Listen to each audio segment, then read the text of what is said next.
Gee, I hope nobody else dies. Dude, I swear to fucking God, I will lose it. I will lose it if anybody else dies. I will be so sad. Everybody's dead already. Who the fuck do we have left? Hi, Myron. Anyway. Holy shit. Fucking creatures on my screen. What the hell? What the hell? You know what? Oh god, I should really commission some Homestuck emotes. I'd love to see like a floating little car cat across the screen. Can you fucking slow down, Dove? Don't we even continue the game? We've literally been live for 1 minute 20 seconds. God! Give me a fucking second, okay? Anyway, everybody's dead. My count for dead characters last stream was 5. So that's great. That's fucking awesome and super cool and tight and sick. And I'm coping! I'm coping! If anybody else on this stream, when I joined VC, says that I wasn't coping and that I was sad about it, and I was crying in the VC for like an hour, they're fucking lying to you. They're all fucking liars, and I was fine and totally cool with it, and I'm coping well. I am not upset about the Meowrails, it's fine. Anyway. Hold on. Let me undeafen. Meow. Sprite, and they were both with different. Hello? Meow. Oh god. Stop honking at me! Stop fucking honking at me! I'll do what I want, Carcat. Okay, Carcat this, Carcat that, whatever, man! You have no fucking room to talk! You killed like 2 people yesterday! Little kill more! Oh god! Jesus! Why were you in my brain? You know. Coda, you said that in such a like ear blasty way that I did not understand a single word. Oh, that's because I leaned in real close to my mic. Oh god. I have these screams in your fucking brain. Just horror. That's the rage talk. Can't behavior TBH. Angel, what the fuck is your— hold on, Angel, what the fuck is your Discord profile picture? Do you like her? Yeah, man, what is it? Let me grab it. She's been haunting me. Okay, no, because my wife constantly. I'm fucking traumatized. Sorry, I looked up on, like, the screen capture for Discord, and I was like, what is that? That's not Terezi. It is in fact not Terezi. That's something else, Jesus. Oh, I see. Insect Chilchuck makes his grander turn, because I didn't know what else. Insect Chilchuck! I like Insect Chilchuck. It's very cool. Chilchuck! Yeah! That's a pony? I thought it was like some sort of monstrosity Furby. Anyone can be a pony if you try hard enough. Yeah. If you just Okay. believe. So It's like That's it's true. like one of those fucking MLP infection I use. Oh, I don't like this Oh god, one. it's spreading! every pony! Oh shit! It's the infection I like where this they're one. like borderline, like found footage ARG type shit. Yeah. Apparently, like Yeah. she was just like one of those like silly little kid rides that just are like tiny little scooters. Oh, She looked really fucked up, so this person on TikTok decided to record her and was like, "Have you She's seen really this pony?" up. She looks like she aged 60 years, and I love her so much. She does. okay. Oh, Terezi, shit, save us. Terezi! Terezi, save us. Please, please, please. Save us, Terezi! Okay, wait, I said Terezi save us, and then I just remembered that she was, like, uselessly investigating Tavros' dead body the entirety of last stream. Fun. It's fine. We needed the moment of levity! We did need the moment of levity! Yeah. Alright. Carcat, more bad news. It says you didn't get my message. You didn't block me or anything, did you? Where are you? I lost my glasses, but I'm back at the computer lab and there is no one here. Except for another murder victim. She got Pfeffery this time, and maybe Kanaya too. I don't know. Do you know about this yet? If you get this, please be careful, Carcat. Wherever you are. I'm afraid Vriska has finally gone completely out of control. Do not try to engage her. She's too dangerous. She's now my responsibility. Only I know how to deal with her.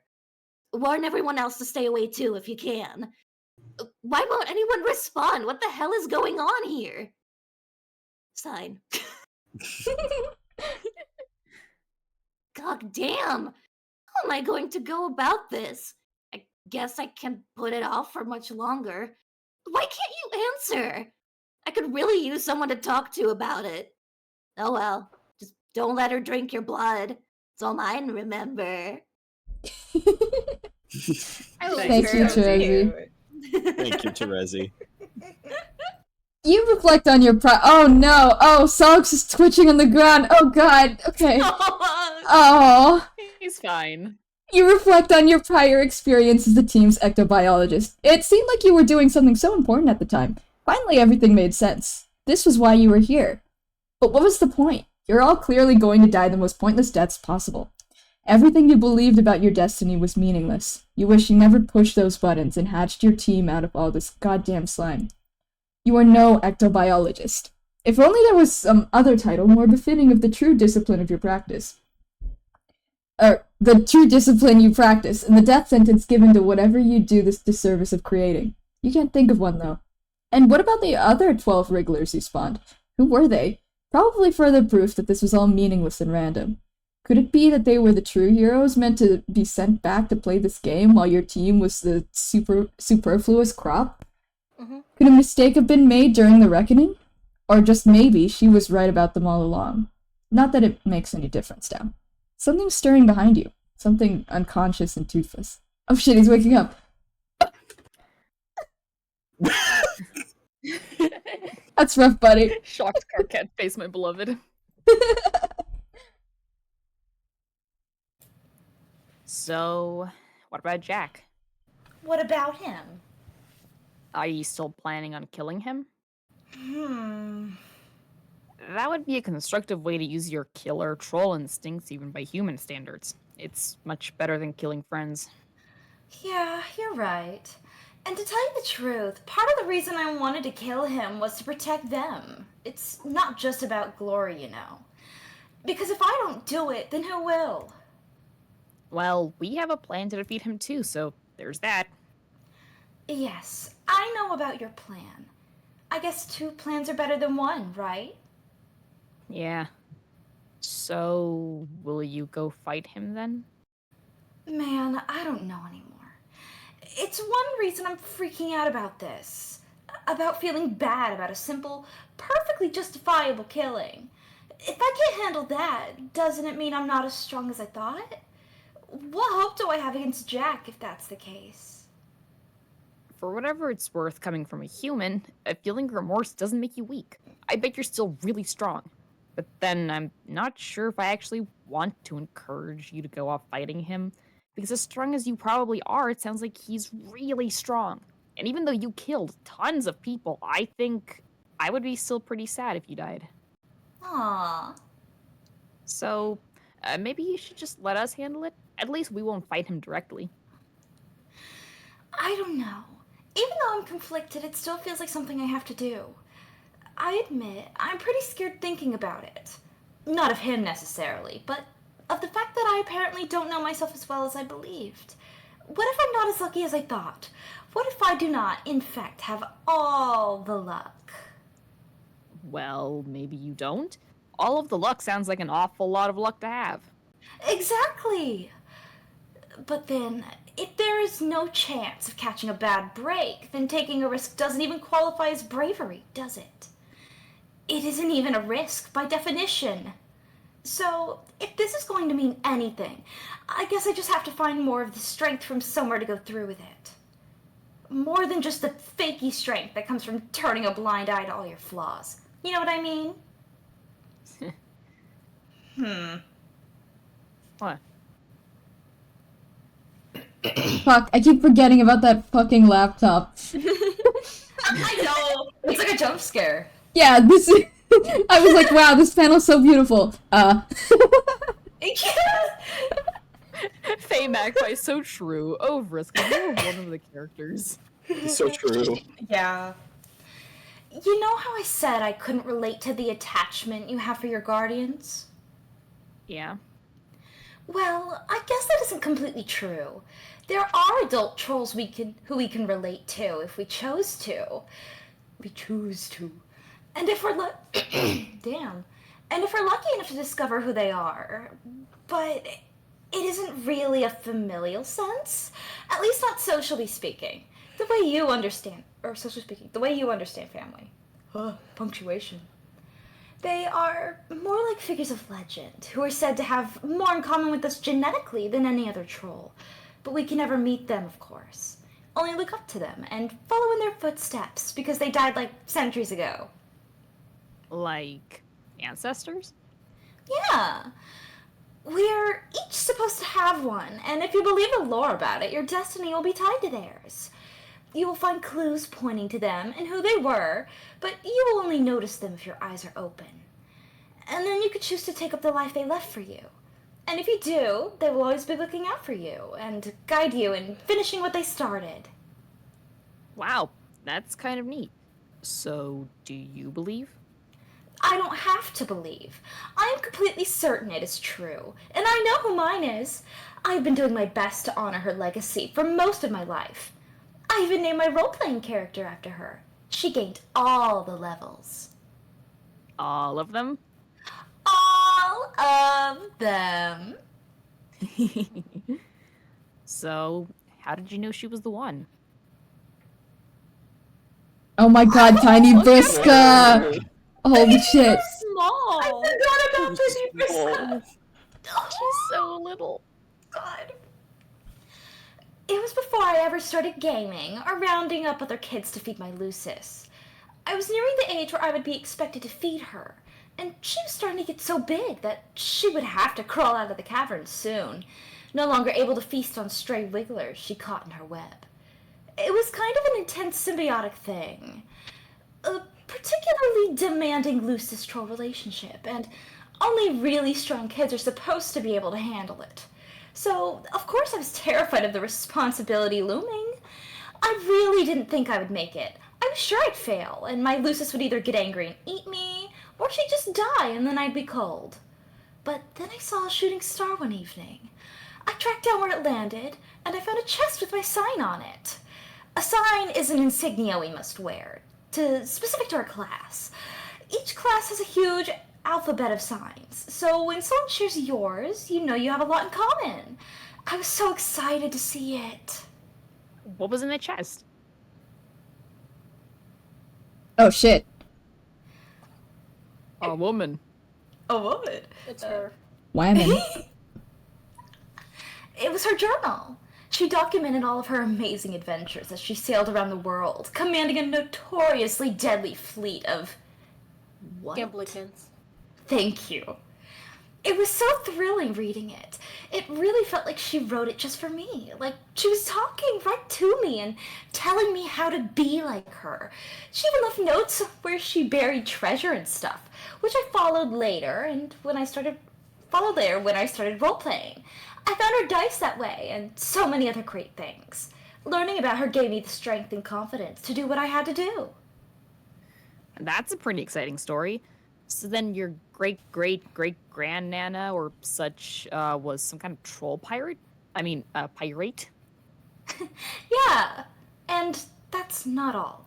Not that I really needed it proved to me that she was my ancestor, but that's exactly what happened while playing this game. It turned out that, in addition to creating us all an ectobiology lab, Carcat created our ancestors too. But he never believed in any of that. and just thought they were random extra wigglers, serving no purpose, the stubborn jackass. The more common bloods are less inclined to give a shit about that kind of stuff, legends and tradition and all that. Those in the upper classes like me put more stock in it, and rightfully so. Now that you mention that, it sounds like our situations are not so different. I created our guardians in the lab too, along with the 4 of us. And when you think about it, I never even knew my Nana. She died before I was born. Or, before I created myself and sent baby me back in time, I mean. So really, she's my ancestor too. Someone I'm connected to genetically, but never knew. Oh yeah. Wow, I never thought about that. Oops, hold on, I'm slacking. Ah! Hold on. Yeah, I'll There be you go. right back. Oh, never mind. I assume one of my guys is coming up. What? I was And gonna even though say I never- BRB. Sorry. Oh. Go ahead. And even though I never knew her, she definitely helped me when I was growing up.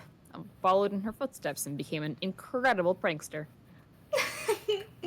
That is an admirable calling, John. Every bit as dignified as the path of the Marquise.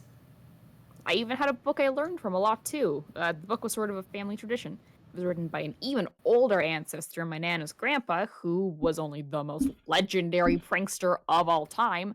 So, as you can see, we have both benefited greatly from ancestral wisdom. Yeah, that's so awesome. I think it's nice to see that when you take a closer look, we have a lot more in common than we first thought. I agree. Oh man. Well, I was just thinking about your life on Earth. You had it so easy. You don't have to go hunting for clues about your ancestors at all. There was a picture of her hanging right there on the wall of your hive. yep. Also, her ashes were there too. I don't know why, but that's just so funny to me. Your lives are so simple and easy. It must be really nice being a human, even though you're all so weak. But maybe it's okay to be weak, if that's what's normal. Yeah, it is pretty great actually. I highly recommend being human. Wait. Oh my god, the king returns? Holy fucking shit! Dorothy. Finally! I was starting to think I was the last one of us alive. Have you seen Cat? No, but I've sure as hell heard him. What does that mean? Why are you typing like this? It's very odd. It means that I'm blind now, and I guess I talk like this cause KK knocked out all of my teeth like some kind of grub-fisted juice. Now he's flipping out. I forgot about... Not Solix. You're not Solix, your name is Coda. My apologies. Wow. Sorry! I was about to say, notes for this Solix. Because he has his teeth out, he no longer has a lisp. Oh, okay, noted. Oh, does he not now? Because I Oh. forgot that you haven't actually gotten to this part. Yeah, nope, this is all new to me. Oh, fun. He lost his lisp. I'm relieved you and he are okay. I was getting so worried he wouldn't answer. Seems like he wants to talk to you, but I was hoping to talk with you a bit first. Hope you don't mind. I mean, I know he minds, but he can smooch my bloody gummy mouth right on the lisp for all I care. I mean, lips. That's what I mean to say, now that I can lips. Wow, it feels so good to say that word. Okay, Solix, we can talk. What is this about you being blind? I hope you don't find it insulting that I wanted to talk to you about it first. You just seem like the right one to talk to about it. I do not mind. How did it happen? It was Aridin. Got me with his fucking science stick, but it's my fault. I totally underestimated him. She blinded me with science.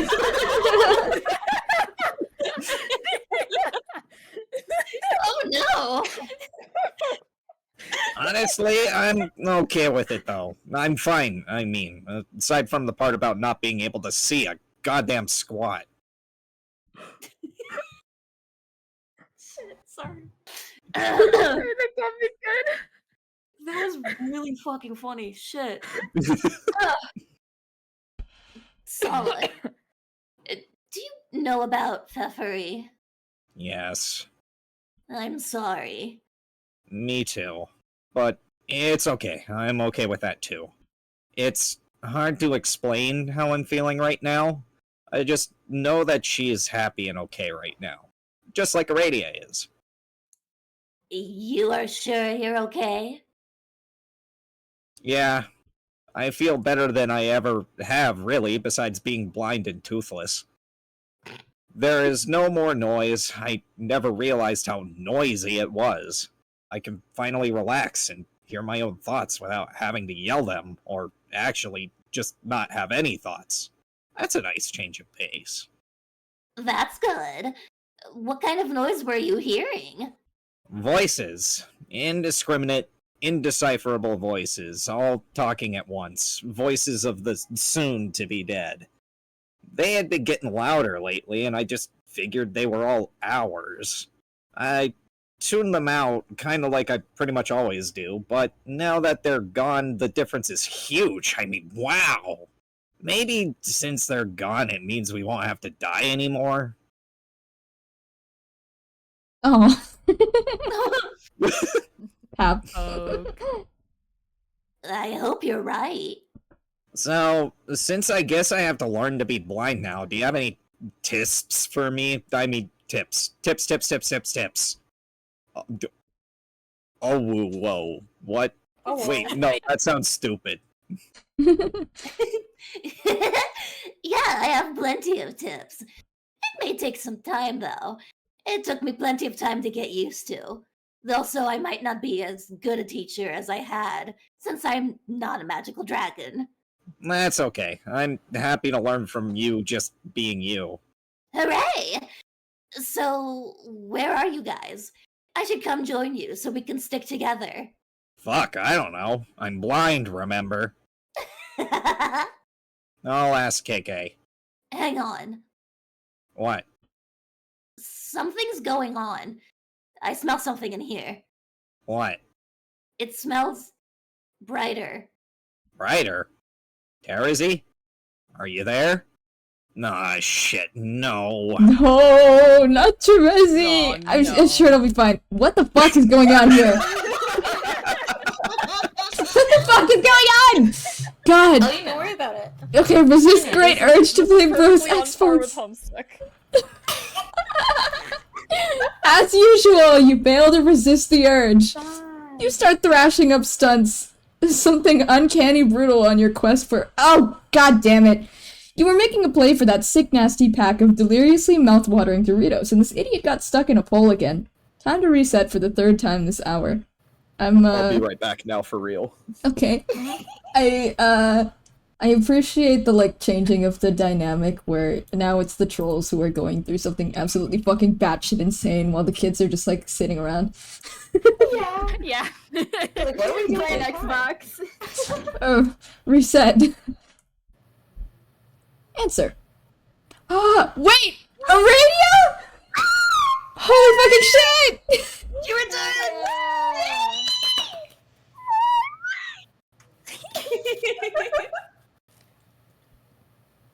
Hello. Hey. I think it's absurd I never introduced myself to you and all the time that I spent moping around the lab. I guess I wasn't in a very good mood. Hi, Dave. My name's Aradia. Christ.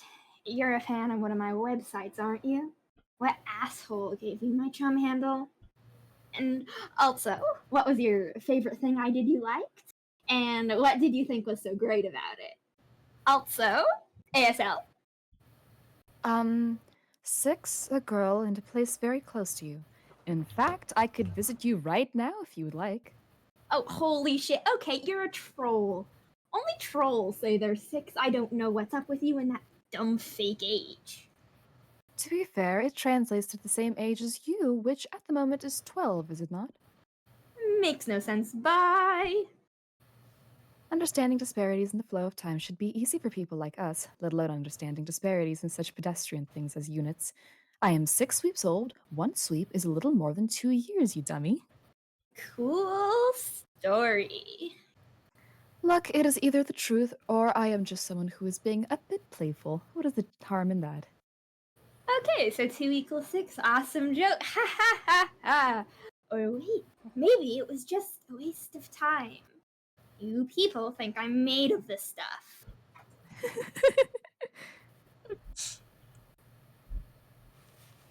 I know you aren't, but I am. What? Made of time, whereas you are the knight of the very same cosmic faculty. It would seem we have very little in common, Dave, when in fact we have very much. Yeah, I think I'm gonna shut off my phone now. See ya. Yes, that's definitely what you did the first time we had this conversation, so I will wait patiently while you realize that it's not what you're going to do this time. What the fuck? Dave, describe to me why you are now incredulous, please. I remember this. I remember shutting off my phone and never talking to you again. But I'm still talking. What's going on? Of course you remember that. This is a memory. No, it's a dream. I'm asleep. Or am I? What is going on here? Of course you're. Oh, fuck. Come to the window. Why? Because I'm outside. Bullshit. Take a look. I don't see anything out there. That is because I'm not out there anymore. Turn around. Holy shit! Alive Radio! Oh, sup? Looks like you're a fairy. Yeah. That's cool. That is cool, because she's so cool. These aren't my shades anymore. Jan gave me these new ones for my B-Day. I remember that. And I wasn't wearing this shirt. It was this one. How'd it get like that? Try to remember. I can't. Wait, I wasn't wearing this, actually. Oh fuck, wait, did John give him his shades? That was like so long ago, I can't even remember anymore. Yeah, John gave him his shades. I was wearing this suit. No, wait, it was a black one. Are you sure? Yeah, and I was playing Spurb. That's right. And then I went to sleep at some point, which is why I'm asleep now. But if I'm dreaming, then why am I not awake as my dreams? Why indeed? Shit, this wasn't the suit I was wearing. Aradia, please. Just He's- keep girl boss. I'm returning. Fun. Honestly, he's so real for this because I also can't remember what I wear at any given day. Chances are it's gonna be something black and goth. Yeah, It chances was- are. Ugly fucking rag. Yes, I think it looks pretty nice, but go on. And I went to take a nap. Terezi said I'd reach God tier. Or I guess show me why I wouldn't. Did it work? Is this part of the process somehow? No, sorry. So, then, it's just a stupid, pointless dream. Not exactly. Wait. Oh yeah. I woke up, and then... Ah, okay. Yeah, Welp. that's rough. So then, I'm dead. Yes. And this isn't a memory or a dream at all. It's the afterlife. Yes and no. Yes and two no's. It is the afterlife, but what is happening now is taking place in a bubble which is accessible to the living through dreams under the right conditions. And it is also your memory. The entry point for any bubble is always a memory. Either a memory of the dead or a memory of the living dreamer come to visit. But once you realize that it is not just a memory, what happens next is up to you. God, I love dream bubbles. Dream bubbles Dream are so fun. bubbles. Mechanic.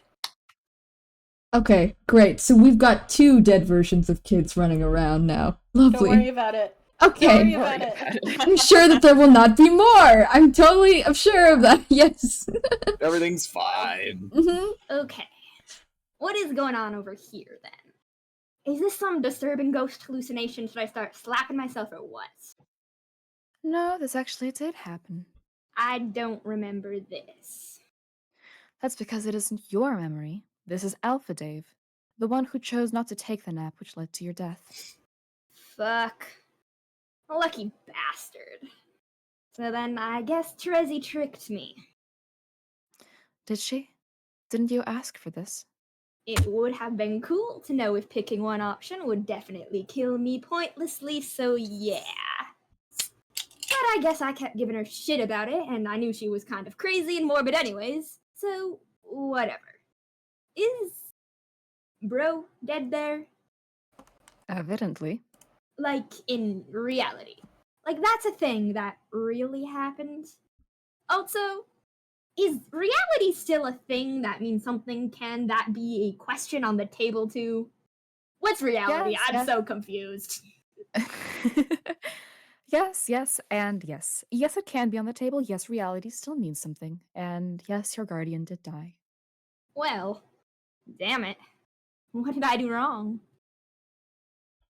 Aside from getting my ass killed in the most ridiculous way possible. Nothing. All is well and as it should be. What's he doing? Alpha me. What would you be doing if you were him? I am him. Even better. I dunno. Would you be upset? Yeah, sorta. Then maybe what you are doing is grieving, in whatever way that comes naturally to you. Maybe. You are lucky to be able to. I could not for a long time. But now that I can again, I'm so relieved, because I have discovered there is no reason to grieve. Okay. Am I talking to someone there? Looks like it. Who? Who do you suspect would you be talking to in this situation? Probably Terezi, I guess. Maybe she is helping you through this. I dunno. Would she do that? You were helping her, weren't you? Was I? I think so. The living need each other's help, just like the dead do. Alpha Dave still has a long way to go. He's still not at ease with his mortality. But people like us have to be. We have to be prepared to die 1,000 deaths before our quest is complete. The master we serve demands it. So, I'm just one dead Dave offered up to the time god. Pretty much. What about the other dead Daves? They come here too, in their own bubbles. You may cross paths with them if you wish. I think I'm up to my neck in Dave already. Just being one. I know the feeling. Still don't seem right, though. Why are you even here? Like, why are you showing me this? I'm not showing you, I'm just visiting your bubble. It projects your thoughts and memories, as well as other things relevant to you, much like the clouds do in Skya. But, like, if I'm seeing this, shouldn't I be able to do something about it? Or stop it from happening? Or, I don't know, like, anything to keep helping my friends? What do I do? Nothing. None of this is your business anymore. It's time to move on. Between the Texas accent here and like the Brooklyn accent that Van Thank usually you. does. I remember Dave was Texas. Dave was from Texas. So Yeah. Dave was Texas. As he gets like voices. yeah, it's a Brooklyn accent with he's boy from voices. the part of Texas that's from New York. As we like toss it around, I think Real. we should all do like very different accents. It'd be really funny. He's canonically Texan. He is Let's canonically do- Texan. Guys, let's do Literally- Italian next. Let's do Italian next. I'm moving him to California if I ever get on the bicycle. I hate I already got him from Nevada. Where are we now? Shut up. Oh, look, this was my hive before it was destroyed. Oh, so this is the troll planet. Pretty cool, not really what I pictured. What did you picture? I don't know, it's more subdued. I pictured a lot more mayhem, like a bunch of trolls flying around in little grub pods, constantly screaming at each other through bullhorns shaped like buckets. That's very silly and a little perverse. But actually, that sounds like what it might have been like on some parts of the planet, so... Can we not go to those parts? I'll put in a good word with your bubble about it. Awesome. So, what am I supposed to do now that I'm dead? What is, like, the primary activity here that ghosts get their shit worked up over? Like, where the fucking Hauntos at, is what I'm asking. I don't know about haunt-offs, but there's plenty of time to satisfy various curiosities you might have about existence and whatnot. Boring. Is it? Just kidding, that sounds cool. Oh, yes. What else? There are all sorts of friends to meet, ones you already know and ones you don't. There's plenty of time for just about anything. Lots and lots of time. Enough time to understand that time isn't much of anything at all. It isn't. Time is like a game. Just one fun game in reality's cupboard, which is full of them. And it's the one we are the best at, while other people are better at the other games. But when all the games are back in the cupboard, everyone is about the same. And games are fun, but sometimes you don't realize how much fun you were having until they're all over. Sometimes you look back and realize for some stupid reason you weren't having any fun at all. And then you laugh. Ha. Ha. Ha. I bet you meant laugh a whole lot less shitty than that. That laugh will suffice. Hey! Want to see the inside of my hive? Yeah, sure. Well, how about later? Not that doesn't sound cool, but I kind of want to just go home. And I guess chill for a while, because I guess it was all a bit much. If that's okay, and I guess also possible. It is quite possible, and more than okay. Oh, thank fuck a break. Oh my god, wait! Like that very suddenly, and then I got Tavros! Tavros! Hi, Tavros! Aww. I was afraid we'd never get to see him again. Oh, hi, Tavros! There he is! It seems you have a hive guest, Dave. Hell no. Is this who I think it is? Tavros has been looking forward to meeting you. Hey, first, okay, I think you're fantastic. Oh. Which is to say, just an enviably cool guy who I admire.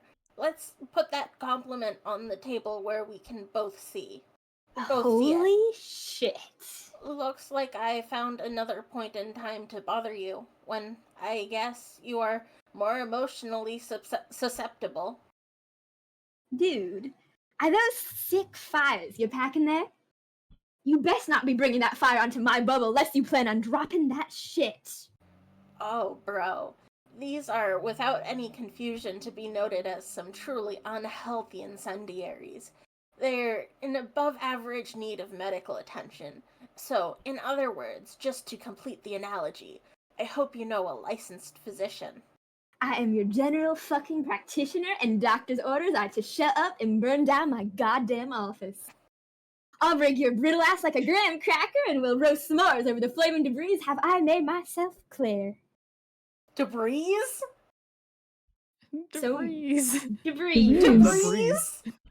Listen, it's the plural form of debris. It's fine. It is not the plural form of debris. Just run with this train of thought. Debris, have I made myself clear?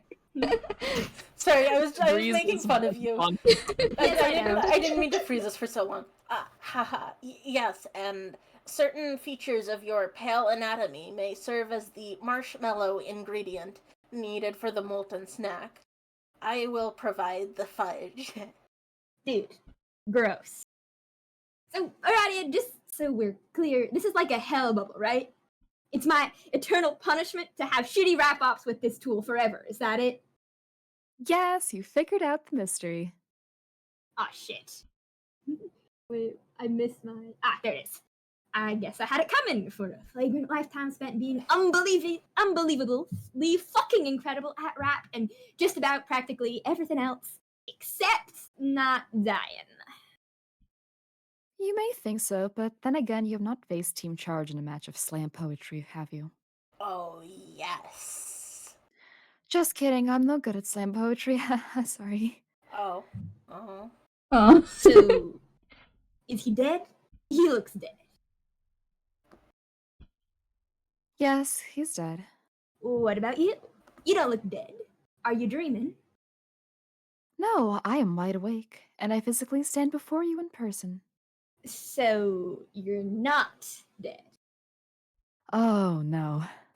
Sorry, hold on. I have to go back. I have to... Yeah, the fires! Look at yourself. Like fires, bro. I'm holding up my fucking phone. I'm taking a picture of him. Hi, Tavros!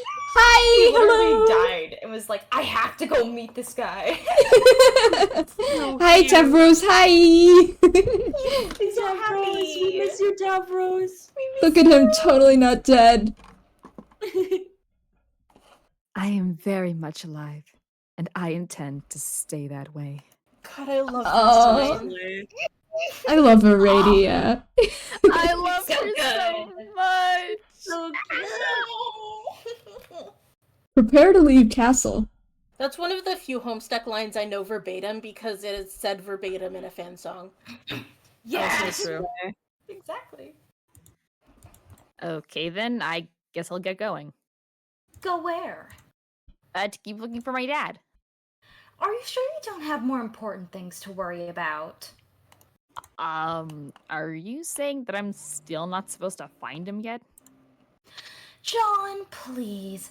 I thought you were done getting the future spoon-fed to you like this. I've told you that you will find your dad eventually. That should be good enough. Don't you think it's time to start taking responsibility more seriously?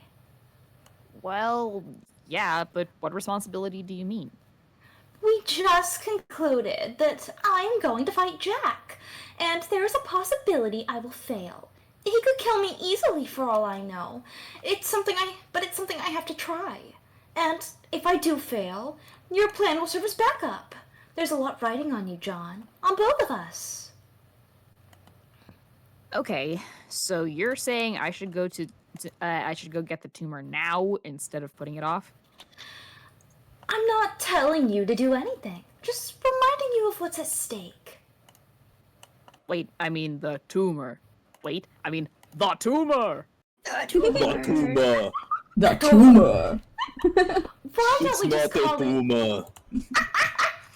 Why don't we just call it what it is? A big fucking bomb in the core of your battlefield. Yeah, which is what I was wondering about. How am I supposed to get it out? I guess go find a cave or something? Yes, you could probably go looking for a sanctioned entry point. Or you could just do a winners in a hurry do. What? Cheat! Is that even possible? It's practically always possible. I won't tell you how, but I will point out you could start making better use of your powers than facilitating noisy joyrides. Is that what Earth is like, by the way? A bunch of humans flying around in little wheeled pods, constantly beeping at each other with their chauffeur familiars? No. Well, maybe some places, but most cars stay on the ground because science fiction hasn't happened yet, despite this game being objectively science fiction. Anyway, I'm just saying it's time to do something useful and impressive with your powers. Deliberately, for a change. You are a god now, remember? Yes, but all I can do is make a lot of wind blow around. How's that going to help? Use your imagination. That windy thing of yours is more versatile than you think. All right, I'll try. Good. I think it's time for me to get going too. I will prepare for battle. Oh man, I guess if there is nothing I can say to change your mind, and it's something you really have to do, then I understand. But how about this? What? Can this not be the last time we talk before you go? It would be nice to hear from you at least once before you leave to fight him. Yeah, you got it. I will message you before I leave. In my future, too. None of this messaging me in the past nonsense before I even knew you. Of course. Okay, great. I'll hold you to that, Vriska. It will be a certainty. That said, there's no need for any sort of farewell right now. Go do your amazing Wendy thing, John. Be creative. I will talk to you later. Okay, I will. Later. How come, like, every fucking conversation, It's time to get creative! Let's get creative. I feel like every conversation that Vriska has, I get, like, this sense of foreboding that something horrible is going to happen. Aww. Yeah, That's a pretty valid feeling at this point, I think. Yeah, she goes around and horrible things happen because of her, and horrible things happen to her, and you can never quite tell which one is which until it's happening. Yeah! Flashing warning for the next page. Oh. Oh. Fuck, he sure is doing that windy thing. He sure is. Holy shit! Damn. Damn, they didn't even render the texture on those mountains. More wine for the lady? Master, it's a chess field! I keep forgetting it's a chess field. I was joking, but I forgot that it was a chess field. More wine for the lady? This woman sure does seem to like her wine. The gentleman has never met a woman quite so taken with the drink, or one as enchanting and beautiful for that matter. Oops. The fellow has stained the mademoiselle's fine garments. The gaffe is unforgivable, and the only true course of chivalry would be to liberate the damsel from the sodden cloth and launder it immediately. But the lady has no concern for the purity of her finery. She has other things on her mind altogether. The woman has never met a gentleman so strong and considerate and handsome. She cannot tell for certain if her intoxication is due to her 7th glass of wine, or the contours of his proud, powerful nose, and the sensual aroma wafting from his pipe. The man and the woman are at ease. They have everything because they have each other. They know that together they can make it through anything. Whether trouble brings a bit of spilled wine on a chic lab coat, or reduces the very castle beneath their feet to ruins. Uh-oh. Oh. Uh-oh. Uh-oh. Read Mindfang's journal. This is a giant block of text, and I don't know if Vriska or, I guess Aster is gonna read this, because it is a long page. Oh, I don't mind either way. Okay. It is the Marquise. Yeah, it's Spinneret Mindfang. Okay, go, take it away, Spinneret. The Orphaner poses a caliginous riddle like no other I've ever met. I am presuming him to be bothered by jealousy, and it would be sickening if it were not so marvelously amusing. But then, who but royalty could have the finned cheek to show disdain for the manner in which his black lover conducts her red conquests? Less has accelerated meeker than I to homicide. And the violation... Is that violation? Yes. Yeah. Okay, I was not sure. The violation would hold me aghast, again, if his misgivings did not complement his so endearing arsenal of quaint flaws. It is impossible to stifle this grin, even now as I write. He surely understands this as my maritime overlord, a superior, while through gritting fangs he would concede the expanse of my plunder. What? He would concede the expanse of my plunder. Makes his hardly seem worthwhile to trouble a map with good ink over. I know he understands. I will take what I want. I expect nothing less from Dulscar, and truly, less would have offended me. Is it the crude blood of suitors from which I have taken enjoyment recently? If his displeasure is with my blithe treatment of the social order, then he has either not spent enough time in the warm company of my indifference, or is simply very stupid. I saw the look he gave. He's so secure in knowing I can't feel what's in his mind, he forgets the traitorous ways of his own face. His little looks are words to me, interjections in our deliciously bitter repartee. Repartee? Sure. First, a look. Thank you. First, a look as I summon a slave from the hold, with such ease between my remarks. Why, yes, Dulscar. They were the very slaves in your hold until but this hour. Another ship deployed carelessly, languishing in strategic vulnerability. Is this not our routine? Our dance? What is this look, my dear Kismesis? Is it shame? Envy? Contempt for what he knows will follow? I nod her over. She is fearful, and it makes her prettier. He scoffs without a movement or sound. I know there is disgust feeding the shadows in his corner of my block. At least prick her in the light, he surely thinks.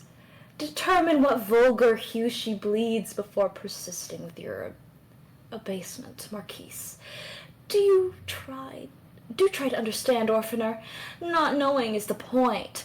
And if you truly understood this, your crusade against... God, fuck that word. Gamblignance. Would not be among our Grand High-Blood's most uproarious punchlines. If only one truly needed to be so high to find it amusing. And so not knowing, I take her will, but leave enough of it to enjoy her response. Her hands are in my service, but they still shake. They unfasten the first button of my jacket's waist clumsily. I've masked the line between my puppeteering and her volition exquisitely, and her uncertainty over her own control fuels her fear. She unfastens the second button, and between the second and third I make a casual remark to Dulscar, continuing our conversation. He does not respond. I look again at the face of my slave, imagining for a moment her mind is not an unguarded port to her every dread. I imagine I cannot feel her conviction. That it's not merely a matter of whether she will be put to the irons, but how hot they will be if she fails to please. Poor thing. Her horns make attractive shapes and pair themselves pleasantly amidst her violent snarls of hair. Her fingers, which I have lost track of, to my surprise, have come between the petticoat and my skin. The heat of her touch tells me the likely range for the color of her blood. I wouldn't have guessed it to look at her, not with her sign stripped. Her mouth opens slightly, and I squint. Razor sharp and nothing missing. Perfect. How disappointing it is to find quivering lips hiding dull teeth. I pause to consider, what will her fear become if I choose to show her mercy later? And even, in days, kindness. Will this be the red dalliance that becomes fully flushed? Love demands my cunning just as much as my raids. If it is to be, she will never understand how thoroughly she was manipulated. Her body, her mind, her devotion. I remember Dulscar again. My distraction from our banter was momentarily absolute, and I inquired to the shadows, but he's gone. Then go, my Kismesis. Fume with the indignation I gave you. I can only pray it blackens our bond. I must know such exhibitions agitate him, and hence why I bother.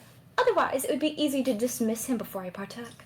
Let it be a gift of antagonization to you, my dear rival, on which you may brew pitch for me anew. And if it is true envy, a vermilion yearning I can't abide, then, though it pains me, be farewell. Alas, it may be that I'm too good at spurring hate. Too good, at least, for him. I hope he's not so foolish as to tread a path of less torrid malice. For if he does... Ugh. I know! My suspicions have been confirmed. I'm not grinning anymore, Dulscar. Our orderly contention has dissolved right before my vision eightfold. It was once a handsome black, but now sits like a good strong tea, sullied and cooled by unwelcome dairy. Thus my heart was broken twice. I was fond of the slave. There was surely promise in her red investment. He had her assassinated. Dude, me and who? Sorry.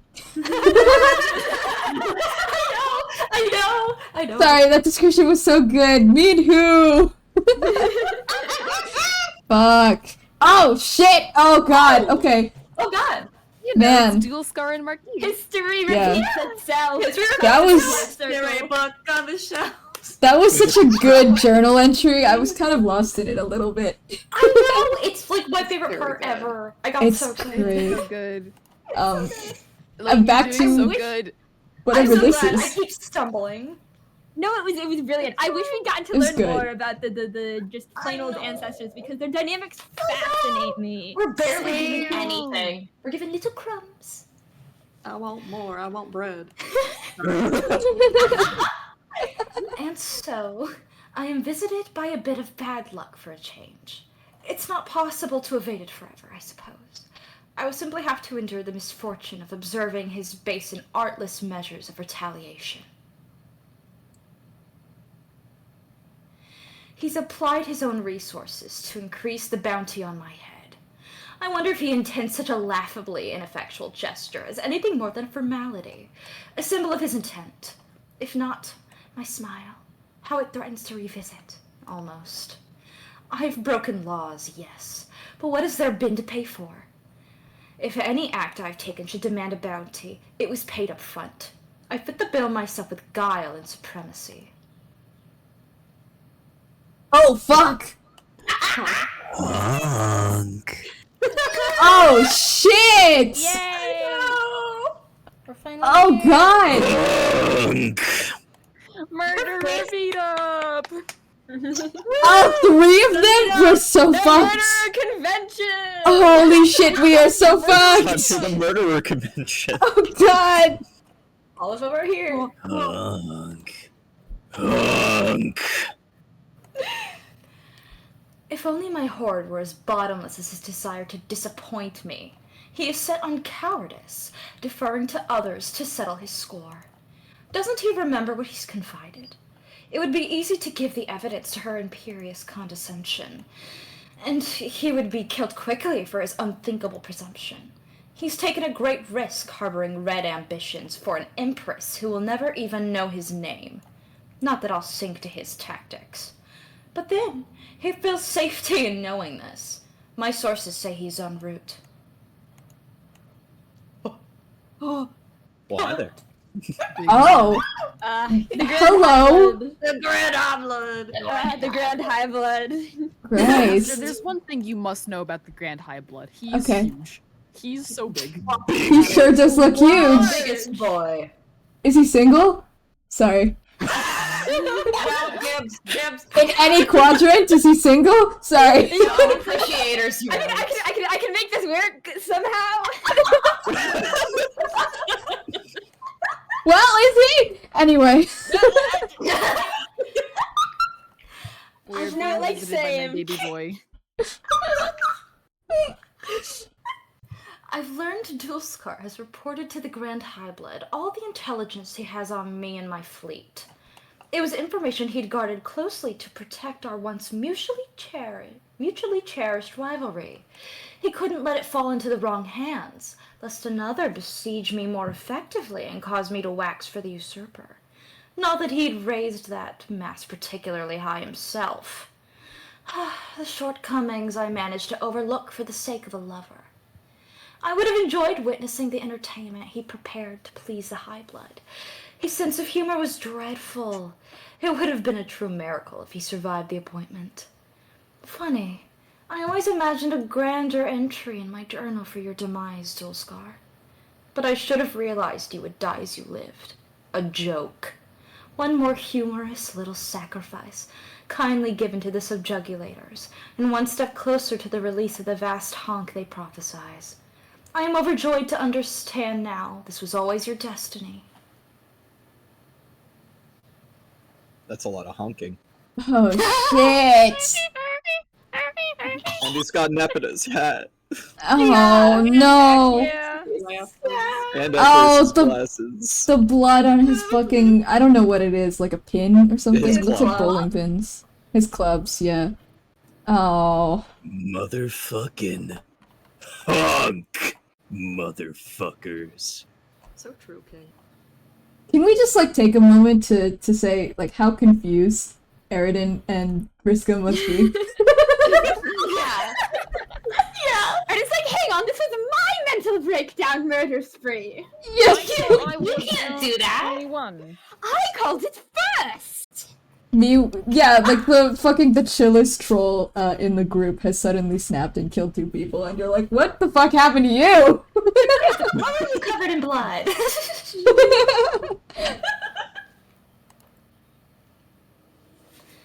It's been nearly a week since Dulskar's fitting end, and I'd all but forgotten the matter.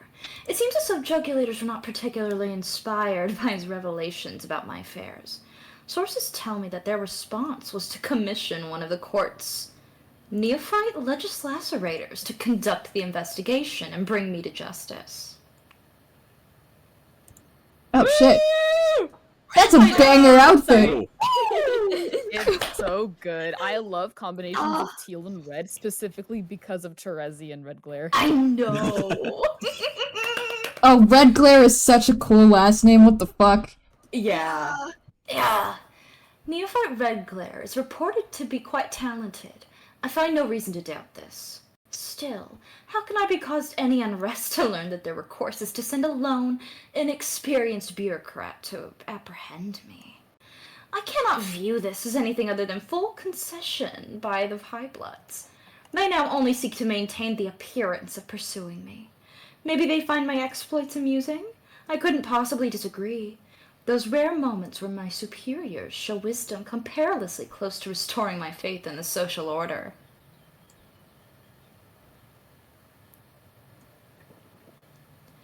As for Red Glare, it would surprise me if I ever heard her name again.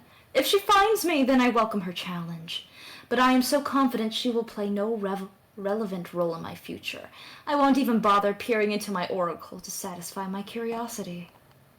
Holy shit, 3-time showdown? No! Oh god, dude! Okay. Murderers are fighting! Battle. The murderers are fighting! Murderer convention! Trollian standoff! Oh my god!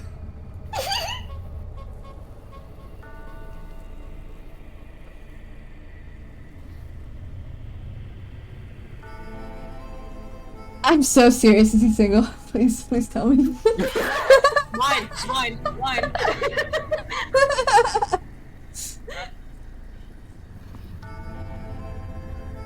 Asked her quick who survives. Fuck, Vriska probably. Well, I don't know, because Gamsey's kind of, like, insanely powerful from what I've seen. Not Eridan, though. Walk in Sorry, your Eridan. answers.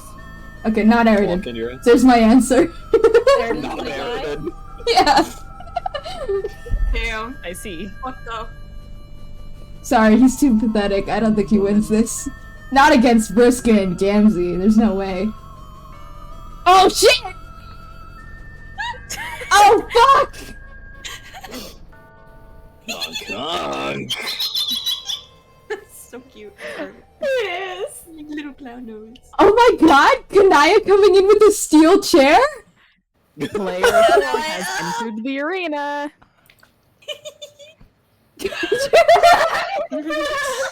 Oh my god, their fuck-ass faces. They're like, "Aw."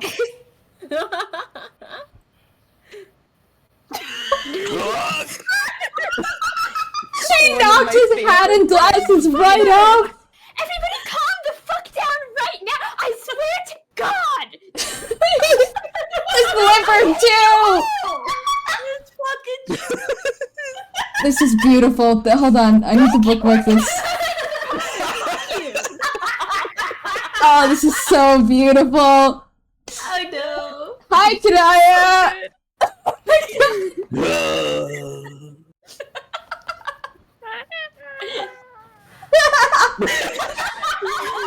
Me too! Me too, Vriska. Oh, shit! Yeah, get fucking dunked on. I'm saving this too. Get fucked, Vriska.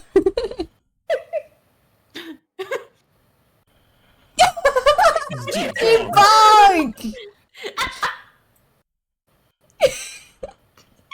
Sorry, I'm saving a lot of bookmarks for a really good sequence. They're so valid. There's This so is- many good frames. This is excellent. Oh my god. What? Coming in with the chainsaw. Oh shit! You get to die! Oh fuck! She murdered him. Oh. Goodbye. Cleaved him right in half with the chainsaw. Remember that little Among Us, Aridin? Ah, I see. The one cut in half. Hold on, let me see if I can find him. Let me look for it. Nope, that's my shipping chart. Nope, that's Siaster kissing Briska. Oh, that's also me kissing Well, you were Briska. correct. Aridin did not survive.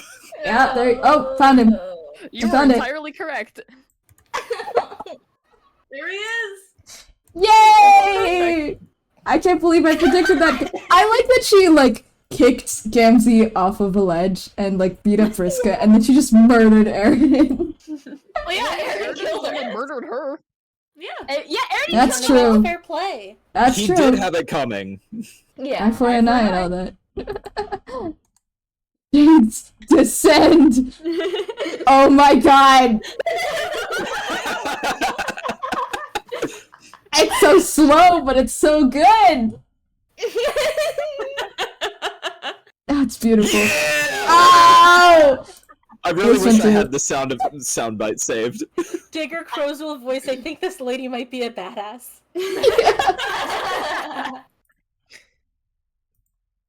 Oh, she's so fucking cool. I know. Her so much. She's I love amazing. her. Me too! Fuck! Man, this is the first time I've ever related to Briska. Oh my god. Kanaya. Oh, Strife. Strife. Right. Dude, we've been doing a lot of strifing these past couple of months. Oh. Oh, you are now Jack Noir. You have just murdered an innocent family. What will you do? Do not say Astra Briska moment. The one fucking Briska moment. Don't fucking say that to me. He's growing on Look, you. listen, even a stopped clock is right twice a day. Don't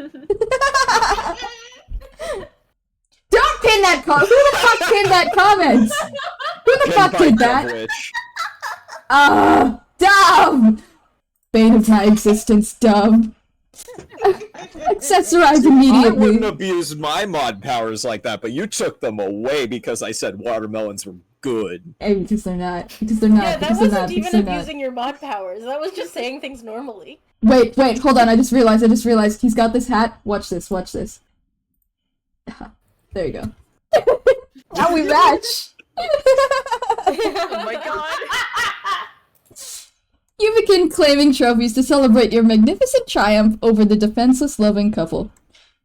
The man's hat suits you perfectly. It is plain and serviceable. Yes, that looks so good.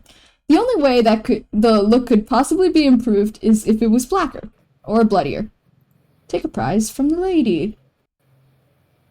Oh no, it did not register to me until now what couple he was talking about. Oh no. Okay. Murder's fuck ain't over yet. Man. Okay. This beautiful scarf will look quite dramatic as you soar through the air, scouring the surface for new victims. It is finely crafted and the fabric is wonderfully soft. Your powerful nose detects perfume. The odor is pleasant. Wait, this pipe is great too. It makes you look dignified and thoughtful. Yes, this will be your trophy as well. Trophy binge. Oh my god. Yes. Yes! All of the glorious trophies will belong to you. There is no possession of the fallen so trivial that it would not make a splendid adornment to your intimidating visage. Wait, no! This is in fact so very, very stupid. Stomp. There is no way for a killer of your elite profile to dress. Your rise to omnipotence has had a regrettable influence on your vanity, it seems. Have you forgotten the original grievance with frivolous attire that got you here? That's it. No more trophies. You are swearing off trophies forever. Probably.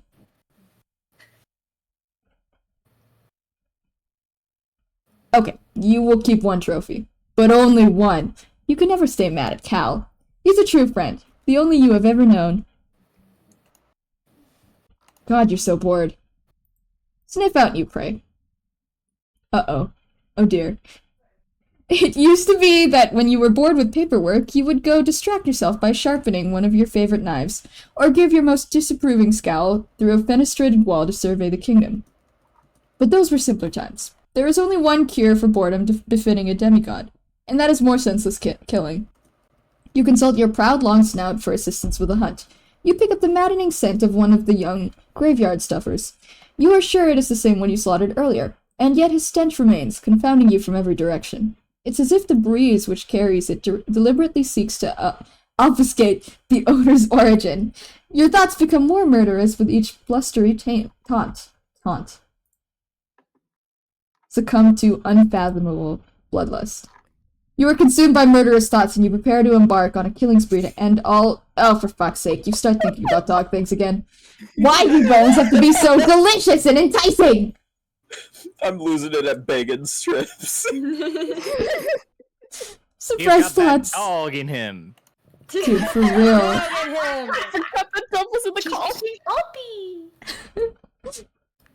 Suppressed thoughts of unfathomable sausages. You successfully suppress all thoughts of delicious little wrapped wieners and infuriating things like mail and its agents of delivery, but in the process you awaken your deepest and darkest feelings of all. Feelings of loyalty? How completely despicable. But no, that's not quite all there is. Could it also be love? It must be. It's the only emotion that could possibly make you feel so utterly disgusted with yourself. Ah, and it is surely why you couldn't go through with it. You could not do it. You could not kill the girl. Contact DD. You get the draconian dignitary on the line. He asks what the hell you've been up to. You say it doesn't matter. You have a point of serious business to discuss with him. You make sure you're remembering to keep the destructive impulses to a minimum. No more planet exploding or anything like that. You say, yeah. He says no point in securing power when there's nothing left to rule. You say, God, it's not the point. Lousy, stupid dignitary, all keeping your murderous tendencies in check. He's the most terrible guy you almost kind of didn't despise completely. Listen to SS. Whap. You attempt to humor the Sovereign Slayer's demands diplomatically. There's a narrow line to walk between obeying the orders of a clear superior and blindly facilitating a perfectly useless genocide. It takes a very savvy breed of morally bankrupt monster to pull it off. The Slayer is yapping about some girl. Probably one of the young players who can no longer provide any serious threat to your rule. But he wants you to go kill her anyway. You ask why he doesn't go kill her himself. He says it's complicated. This guy, you swear. You tell him you're busy with things that actually matter. Like running this kingdom on his behalf and all. Levying taxes, oppressing consorts, all the unpleasant chores he would never dirty his snout with. He says this is more important than any of that stuff. You say fine, just send the droll after her. There's a moment of radio silence. He says, you mean the courtyard droll? He wants to be sure this is the same droll you're talking about. You say, yeah, what's the problem? He says, you mean the very same droll who couldn't manage the one simple task assigned to him to steal the White Queen's ring from the very same adoring, wonderful girl and master and friend in question? Oh, wait, he just says girl. Just girl. You didn't hear any of that. You don't say anything.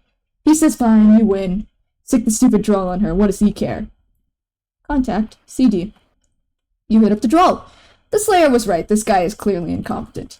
Still, the only real objective here is to get him to stop breathing down your neck with his awful dog breath. Looks like the droll's on the battlefield. He says he is still looking for the Queen's ring. He says he made a new friend to help him with his search. But it is terribly breezy on this planet, and his new friend keeps blowing around, making the search more difficult. He says, thank goodness he's not wearing one of his finer hats. It would be just dreadful trying to keep it on his head in such weather. You say you don't care about any of that stuff, and tell him to shut up. Listen to DD. The dignitary is one of your superiors who makes you nervous. The list of superiors who makes you nervous, in fact, includes all of your superiors. It includes many of your inferiors as well. He tells you to forget the ring. You failed your mission and you were never going to find it. There's a new mission. You say, oh? He says, yeah, and let go of the goddamn rabbit. You say, okay, but don't actually let go. You say you will be happy to begin this new mission very soon, but first there is this pretty blue tornado ahead of you were meaning to investigate.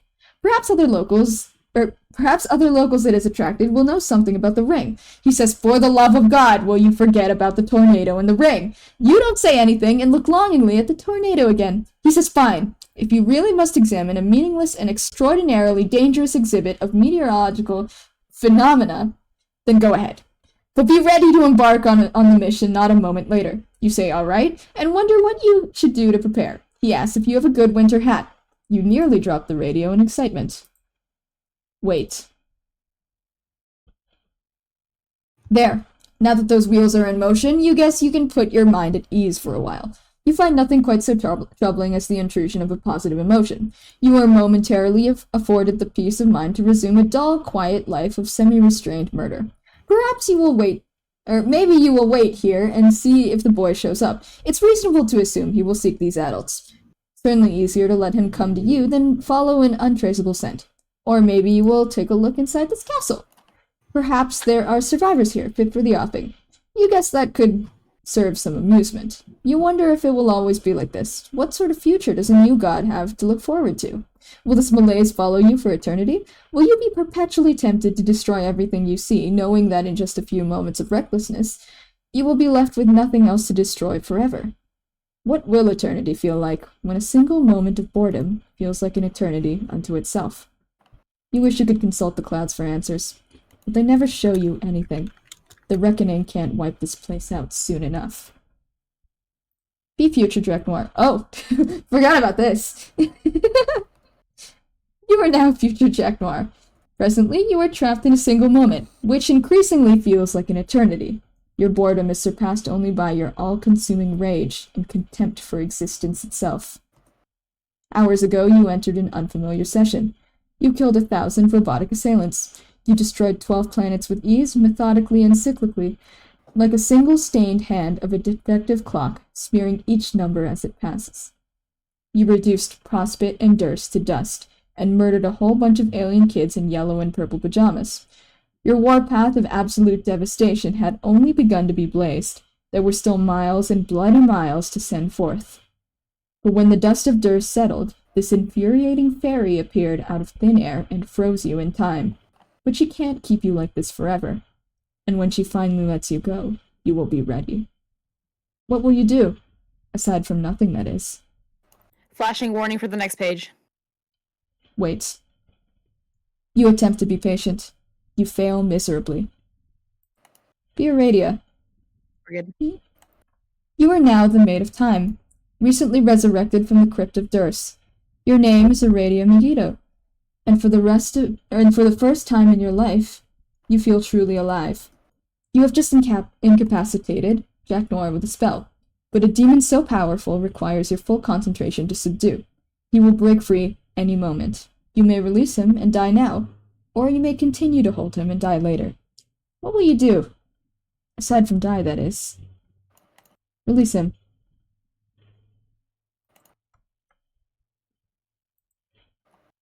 You're done with dying.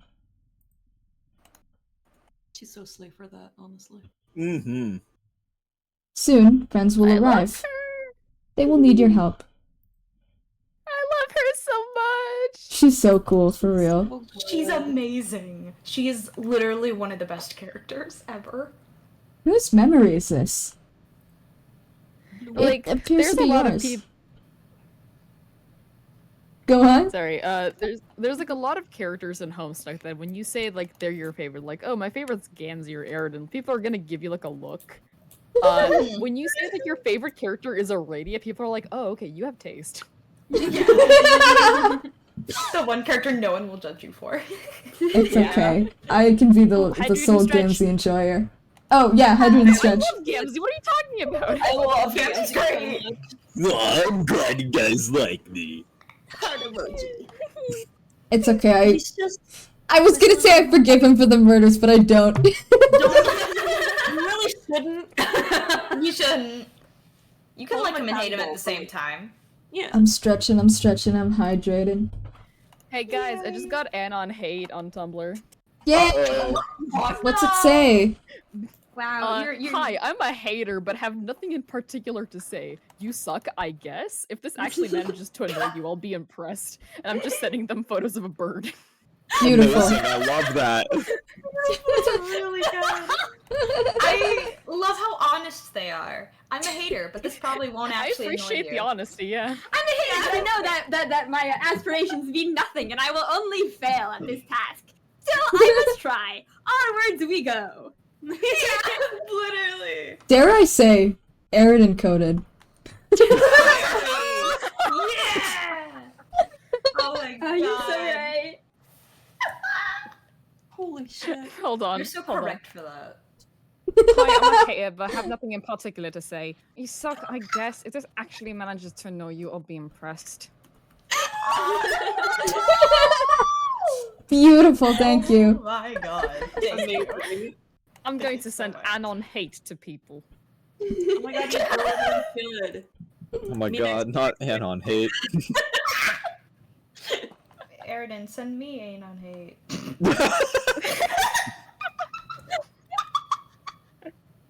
Dove, if you send me Anon hate, I'm just going to reply with 10 photos of a pigeon. Why are you encouraging her? Because I know that she just wants to see photos of pigeons. It appears to be yours. At least, that's how it begins. Enter bubble.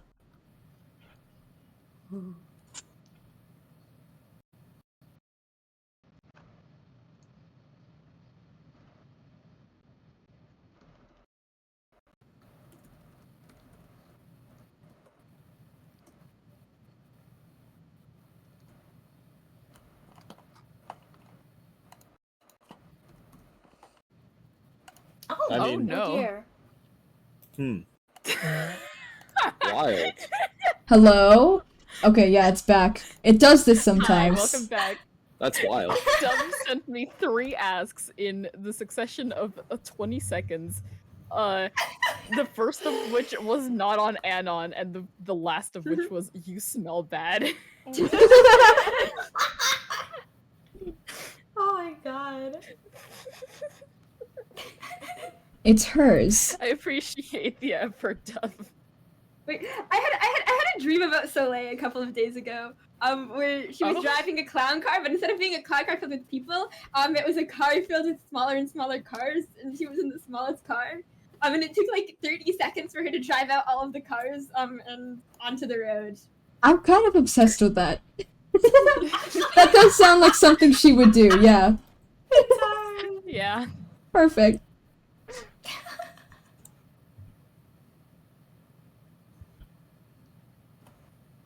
Huh? Oh! Wait. Oh. Once again, time shenanigans. Mm-hmm. Crap. Swoop!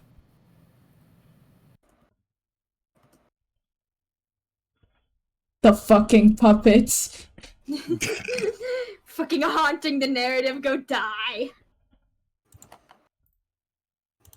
I love this Iridia face so much.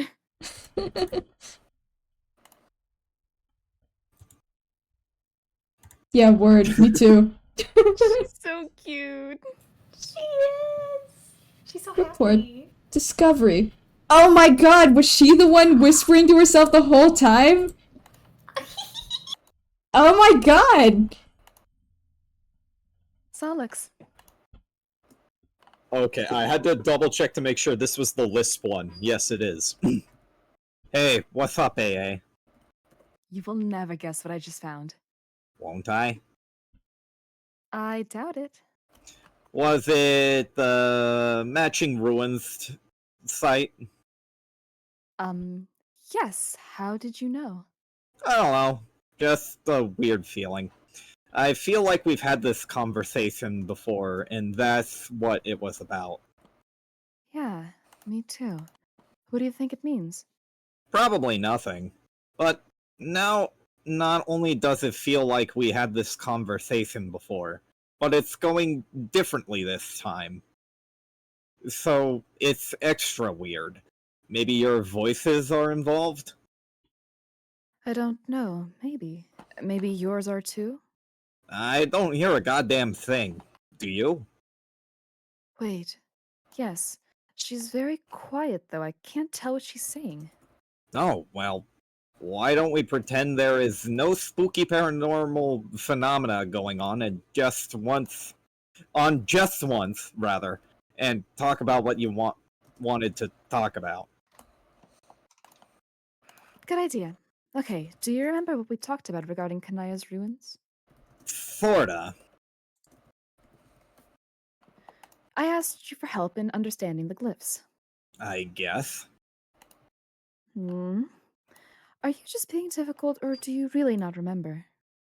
I guess I don't find the whole mystery of the ruins as exciting as you, okay? Sorry, I was answering Dove's Anon hate. um, Well, obviously, but I really appreciate your help anyway. Sure. How can I help then? Well, you said that you'd need another set of glyphs to make sense of them. You speculated that there might be another set of ruins. You even guessed they would be blue. Turns out you were right.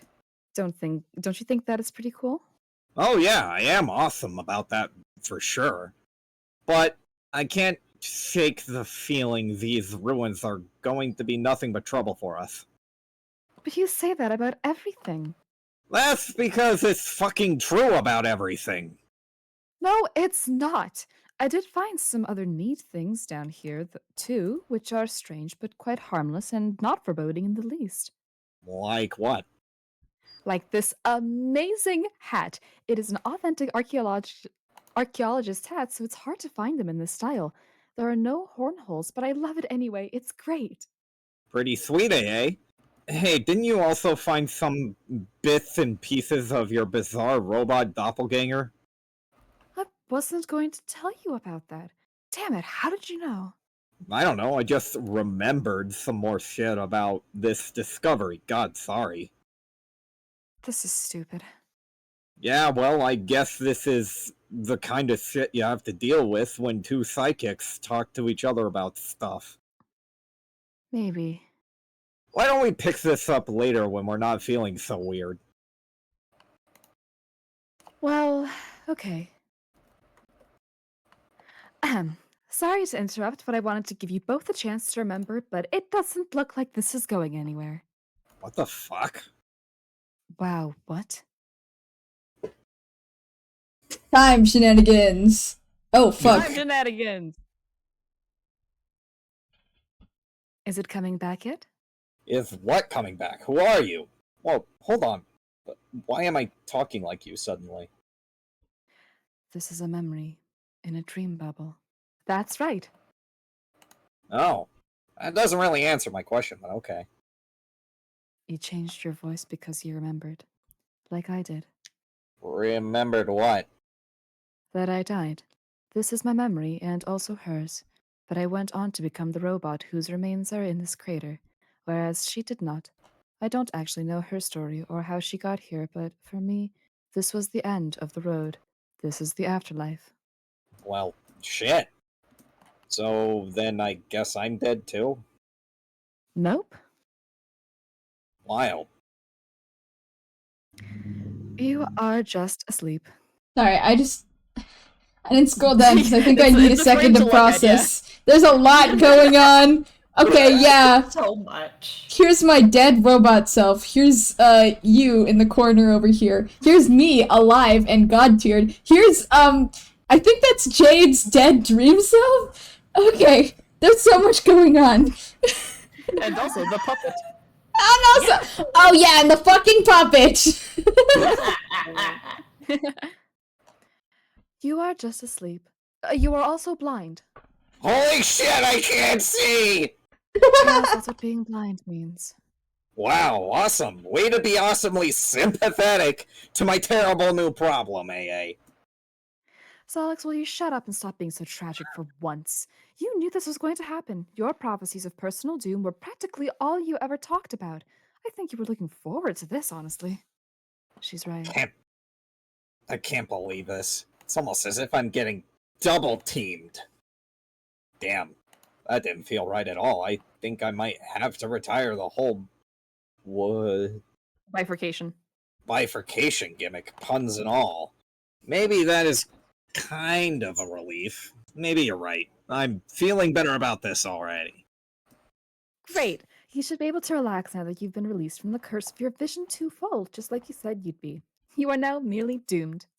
Oh, that's awesome. Being doomed isn't that bad. I spent most of my life that way, remember? At least you have the luxury of understanding.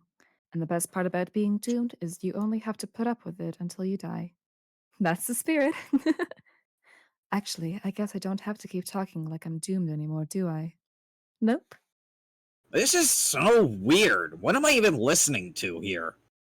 Fuck, I can't believe I just made that face. God damn it. Oh, yeah, also, why the fuck are my teeth missing? I don't know. Okay, well, great. Glad we got to the bottom of that mystery. Mystery. Mystery. Mystery. Mystery, mystery, mystery. Man, I can't even lisp anymore if I try. Please don't laugh. I can tell you both are enjoying this. I can smell it using my new blind guy nose powers. Really? No, not literally. I was joking. I mean, not yet. Maybe I'll ask TZ about it when I wake up, though. Hey, what was that noise? What noise? I think someone else is here. Oh, it's Jade! Jade? What the fuck? Who's Jade? She's one of the humans we met after you died. Okay, I guess I'm out of the loop on chronology for once. That's fine, you'll catch up.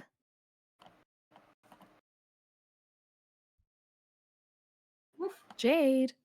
Huh? Well, Oh, I wasn't paying Wake attention, up! sorry. Wake up, Jade! Sorry, it's been a really long time since I've had to talk. I got distracted. Hey guys, I hope I'm not interrupting. well, there it They're is. hanging out. Oh, Oh no! Am I back? I don't mean to. One in the chat if you can hear me. Voice meter keeps disconnecting. I'm sorry.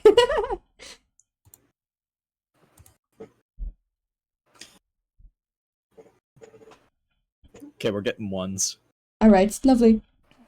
Well, yeah, you kind of were. It's sort of a reunion of close departed friends going on here, but no big deal, I guess. Oh no, I can leave. No, don't, Solix. Try to be polite. There's no reason at all for you to feel hostile towards them anymore. Jade is very nice and she did nothing wrong. None of them did, so when you wake up, maybe you should try to reconcile with them, or at the very least, just say hello. Did you Did I what? be nice to them or whatever before you exploded? Well, no, but I should have. I did with you before I left, didn't I? I guess so. Huh. This is awkward. Shush you! What actually happened after I died? It sounds complicated. It is. I'll get you up to speed, I promise. But guys, come on, let's not scare away our guest. Okay then, I'll shut up. I think one radio saying things is more than enough, probably. You can say that again. But, I mean, don't say it again literally, because that's kind of the whole point. It would be completely Oh contradict. my god, shut up. It's okay. I can take another nap later when you guys aren't busy. No, Jade, it's okay. Please stay. I'm curious about why you're here. Well, I have just been enjoying these little naps more and more lately. Each time I go to sleep, I meet more new people and learn so much. But I still can't get Carcat to take a nap. Boy, talk about a guy who's anti-nap. Yeah, what a douche. Seriously! He is the douchiest of crabby crabs who ever douched a big douchey crab. LOL. But yeah, it's been fun. I should really thank Pfeffery again for setting it up so we can meet like this. Wait. FF is here? Yep. Oh god, why didn't that occur to me? Where is she? Probably in another bubble. But you'll find her, maybe during your next nap. Well, shit. Why can't I just go glub around out there in the ring and find her now? I mean, aside from the fact that I'm blind and completely useless. Navigating between bubbles is difficult here. It's better to drift between them naturally as they intersect, not spatially, but through common points in memory. To navigate the furthest string, you have to have mastered the flow of time. That is why I am here. I am alive again, so I may assist the dead in this way. Uh-huh. Jade, tell me, have you seen me here before? I mean, me dressed like I am now, wearing my godhood. Yeah, you were really nice and helpful. Wait, what? You're wearing a godhood? Why didn't you tell me that? What gives? Or that you came back to life? I'm wearing a hood and have butterfly wings. What else would you like to know? Man, being blind and dyslexic is dumb. Can I, like... I hate phrasing it like this, but can I, like, grope you or something to get up to date on your appearance? Would that be weird? Yes, Solix, that would probably be pretty weird.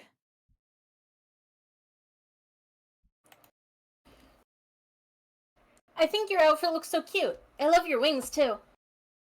Thank you. Your outfit is quite spiffy too. I like that skirt a lot, especially. Is that a skirt? I'm not sure. Slash rolling my eyes. Is this what I would be doing if that were possible? Shh. Hey, come on, you are making a point. Yes, okay. You see, those encounters you had with me before have not happened for me yet because I've only just arrived. Time follows strange paths here, as does space. If you travel a great enough distance, you may discover you are also traveling either backwards or forwards in time as well. Just as if you stay in one place for too long, the geometry of space surrounding you will become unreliable. You may swat the air to your left and discover you have just slapped yourself.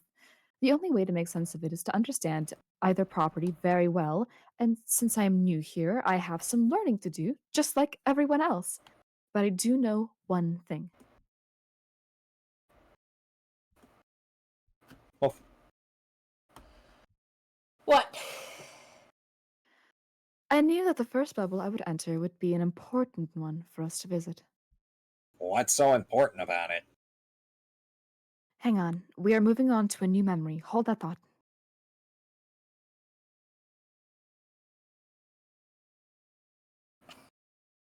It is important because it will help us begin to understand why we are all here.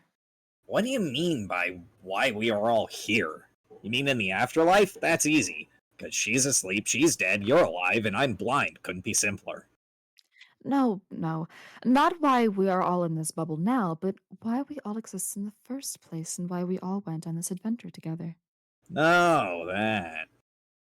There is much to understand, and I believe it all begins with one sequence of events. Watching will help those who have passed to understand the purpose of their sacrifice, and those still living to understand what must be done to complete the journey still ahead. We will let the memories lead the way. Are you guys ready? Yay! Yay! Fucked up field trip! Does Hooray! someone have the yay soundboard? Yes, I do. Thank you. I'm ready. Okay, let's allow the next memory to take shape. I believe it is Kanaya's. I will reprise my role in a conversation I had with her shortly after I discovered the ruins. Everybody hide and try not to spoil it for her until she remembers. I will be right back. Okie dokes. Okay. Hey, Kanaya, there is something I want to give you. Oh, really? Yes, it's something very odd I found when I discovered the ruins the other night. I don't know what its archaeological significance is yet, but I suspect you will be able to repair it. This is a dream, isn't it? Ah, wow. I mean, whew, wow, you figured that out very fast. It seems obvious. Either I'm sleeping or I'm dead. Which is it? Oh, I am sure you are alive. You are unconscious now and will likely wake up as your new self very soon. My new self. Yes, you are undergoing a metamorphosis, which you have been groomed for since you were very young, much like I was for my various personal iterations, including this one. You mean being a ghost, and then a frog, and then a robot, and then a fairy? Yes, it sure sounds silly when you list them all like that. Kind of. What do you mean we have been groomed? Well, that is what we are about to find out. If you will oblige us by continuing with this memory. Okay. What do I do? Why don't we go through this conversation again to the best of our recollection? But I guess rather than acting it out, we can just talk about it. The old fashioned way. Was what we were attempting before not old fashioned? I have no idea. It seems to me the nature of the afterlife is probably very old fashioned. Maybe even the most old fashioned a thing can get. Yeah, you know what I mean, though. Yes, then this was when you were about to give me that unusual gift from the ruins. Yes, and then I had Solix deliver the pieces to you so you could stitch it back up. Solix, this is your cue. Come out and play the part. Oh, is Coda still gone? I believe so. Okay, So, that's yeah. alright. Who? Does anybody want to understudy for one line? Okay, go for it. So we don't have to hide anymore? No, of course not. Obviously, the jig is up. Everyone can come out now. Yay! So, Oh. like... Okay, I'm supposed to act out what I did before when I heard these shitty doll parts. Is that what's going on here? Yeah, I'm still not sure, Aradia. Are we supposed to be role playing? No, guys, come on. This isn't that complicated. We are just revisiting the past just like we would if we were talking about it. But it just so happens we can watch it happen as we talk about it. And as a matter of fact, this story does involve a role playing game, but not that way. This is kind of stupid. You're stupid and you sound stupid. Holy sis, I so sound stupid. I do sound stupid. Why the fuck is my mouth full of these teeth suddenly? I don't know, but you may be waking up soon. Oh, okay, great. So, I will miss the rest of this cool story, okay? Maybe not if we hurry this along. Wait, before we do. Hi, Kanaya. It is nice to meet you. Hi, Jade. What is that thing you're wearing? You don't like it? No, I didn't mean to sound disapproving. But I do think more colorful apparel suits you better. Yes, I know, you told me. I did?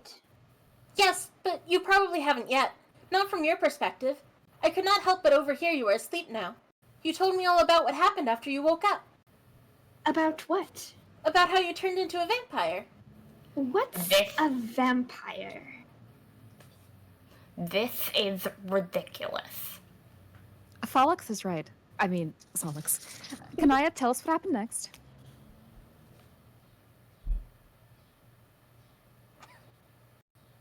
There isn't much to say.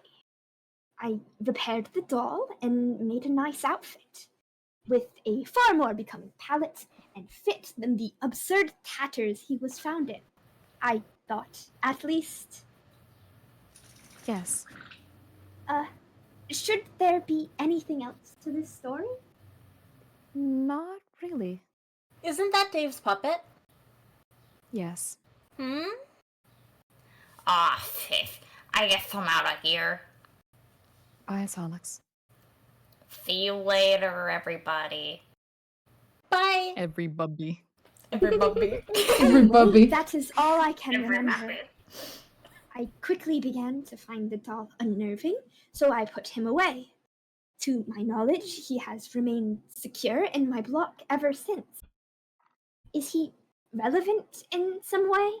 Guys, why do you have Dave's puppet? What is going on here?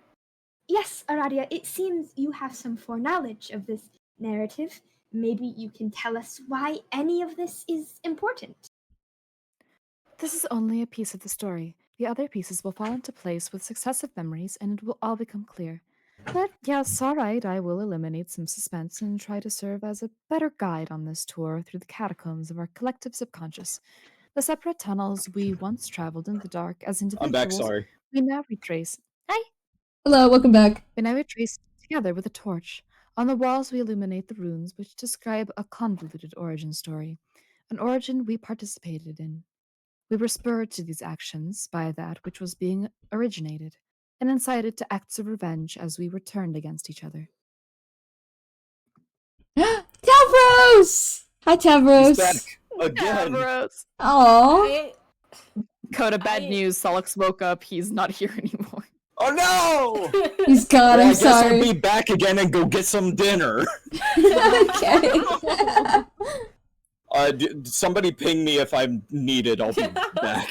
Okay. All right.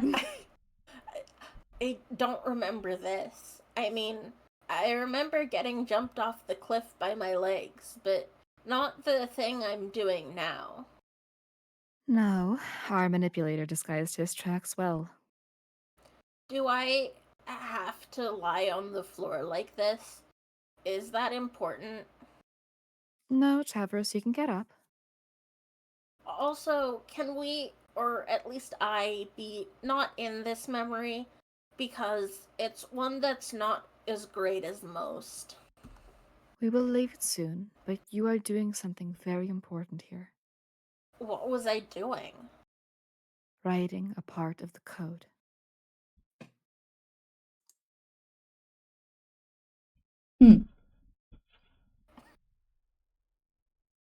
Okay.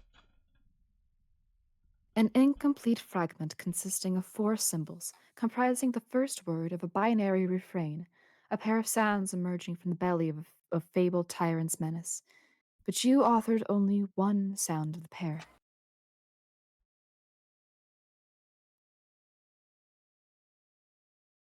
I would write the other.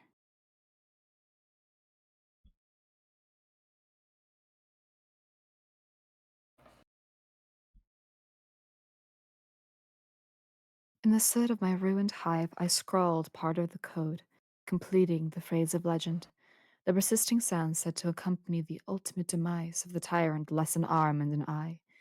But even these 8 characters, the scrawlings of charge, were still but half the code.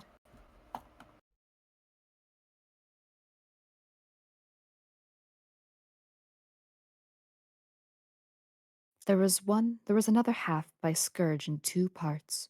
One part 3 symbols.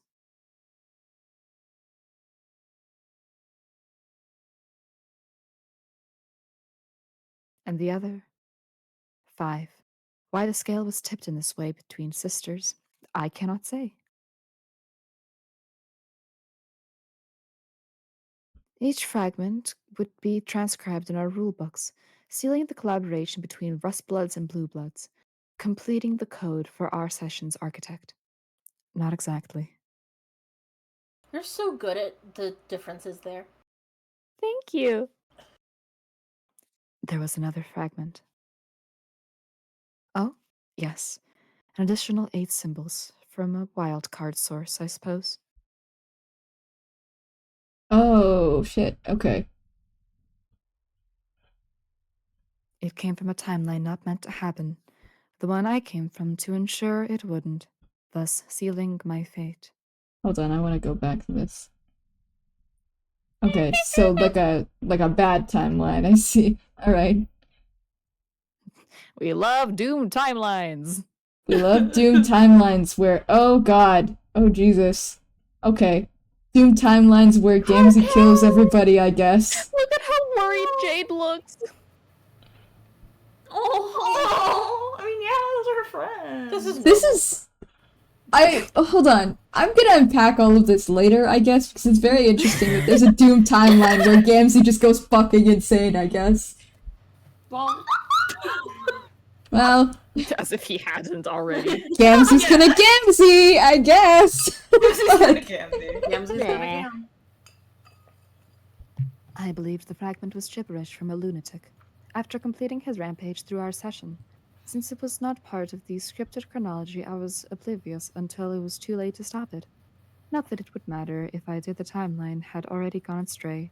I pieced together what had happened by sleuthing the various scenes.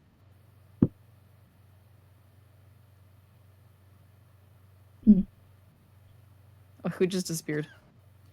Hold Jade on. Vriska. Oh. Bye. That's normal. Bye, I that's guess. Fuck. I discovered the text which the code was recorded in, and I decided to return to the Alpha timeline with the text as evidence for this madness, I guess. In the Alpha timeline, this text was destroyed in an explosion caused by a computer virus. This explosion did not take place on my timeline. I identified this event as the difference prompting the offshoot, and returned to our planet via the reckoning just as I did at the end of my life. Though that time deliberately to influence events quietly to make sure it happened, and later joined the rest of our doomed selves to help defeat the king.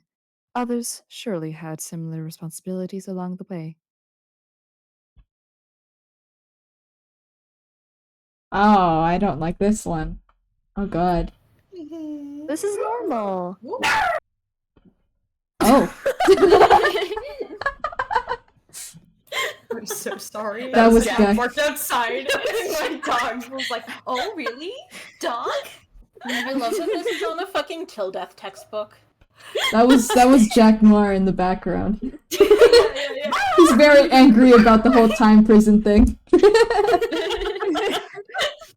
Sorry, I had to imprison you. You were going for the little bacon strip dog treats again. The sausages. Confirmed. You know, I'm starting to see like a pattern with Gamzee. This is like Yeah. okay, yeah. As for the book, I lost track of it shortly after I arrived. Yes, we all lost track of our books. Jack Noah had a little bit of plastic in his mouth and Aradia had to put him in timeout for refusing to spit it out. Thank you for your contribution, Dove.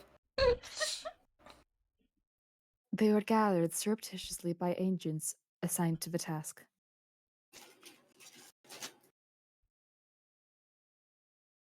And in the veil, their codes were merged with the ghost imprints of other mysterious artifacts.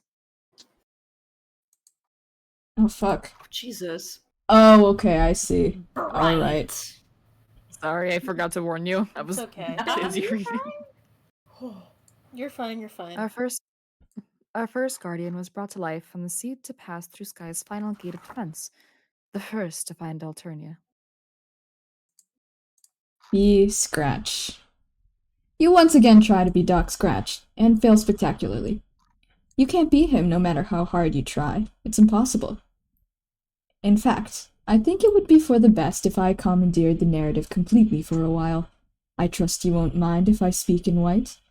It's not actually negotiable, but as a courtesy, I will enclose my words between a pair of visually audible brackets. I am doing this because I can. Oh. I guess I'm Doc Scratch. I guess you are. I guess I am. I am also doing it because I am expecting a guest to arrive shortly. This should enable me to show the man the sort of hospitality he deserves, while doing the same for you. My apartment doesn't have a doorbell. Why would an omniscient fellow need to be alerted to the presence of a visitor? Coda's clacking away. I'm sorry. Hi, welcome back.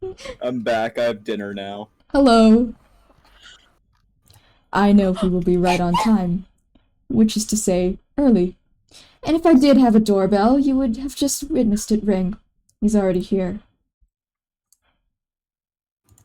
He's already here. My door is not fitted with a peephole either. Those without eyes or without limits to their knowledge have no need for peeping, and I am without either. I have never once peeped at all, or through something, and I doubt I ever will. I'm just that cool. I'm just that fucking cool. Apertures built into physical surfaces to reveal what's hidden behind them are for those with particular handicaps. They are for those lacking advanced vision, to render the opaque permeable to light, or those lacking advanced knowledge, to render the concealed information irrelevant, or both. They are for people who I call suckers. I know the identity of anyone who stands behind this door. Even in those cases, I have not extended an invitation to the visitor personally. Pardon me while I let Jack inside. I see what you're saying now when you say this is the most deep asleep character ever. Did y'all ever read Skullduggery Pleasant? No. Okay, No. there's a point in the first book where someone says doors are for people with no imagination, and that particular monologue reminded me of it.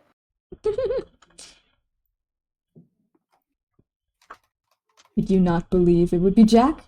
Who else would it be? Someone who would have suspected anyone else is a person I would also describe as a sucker. Ha ha. Hee hee. Hoo hoo. Hello, Slick. Won't you please and...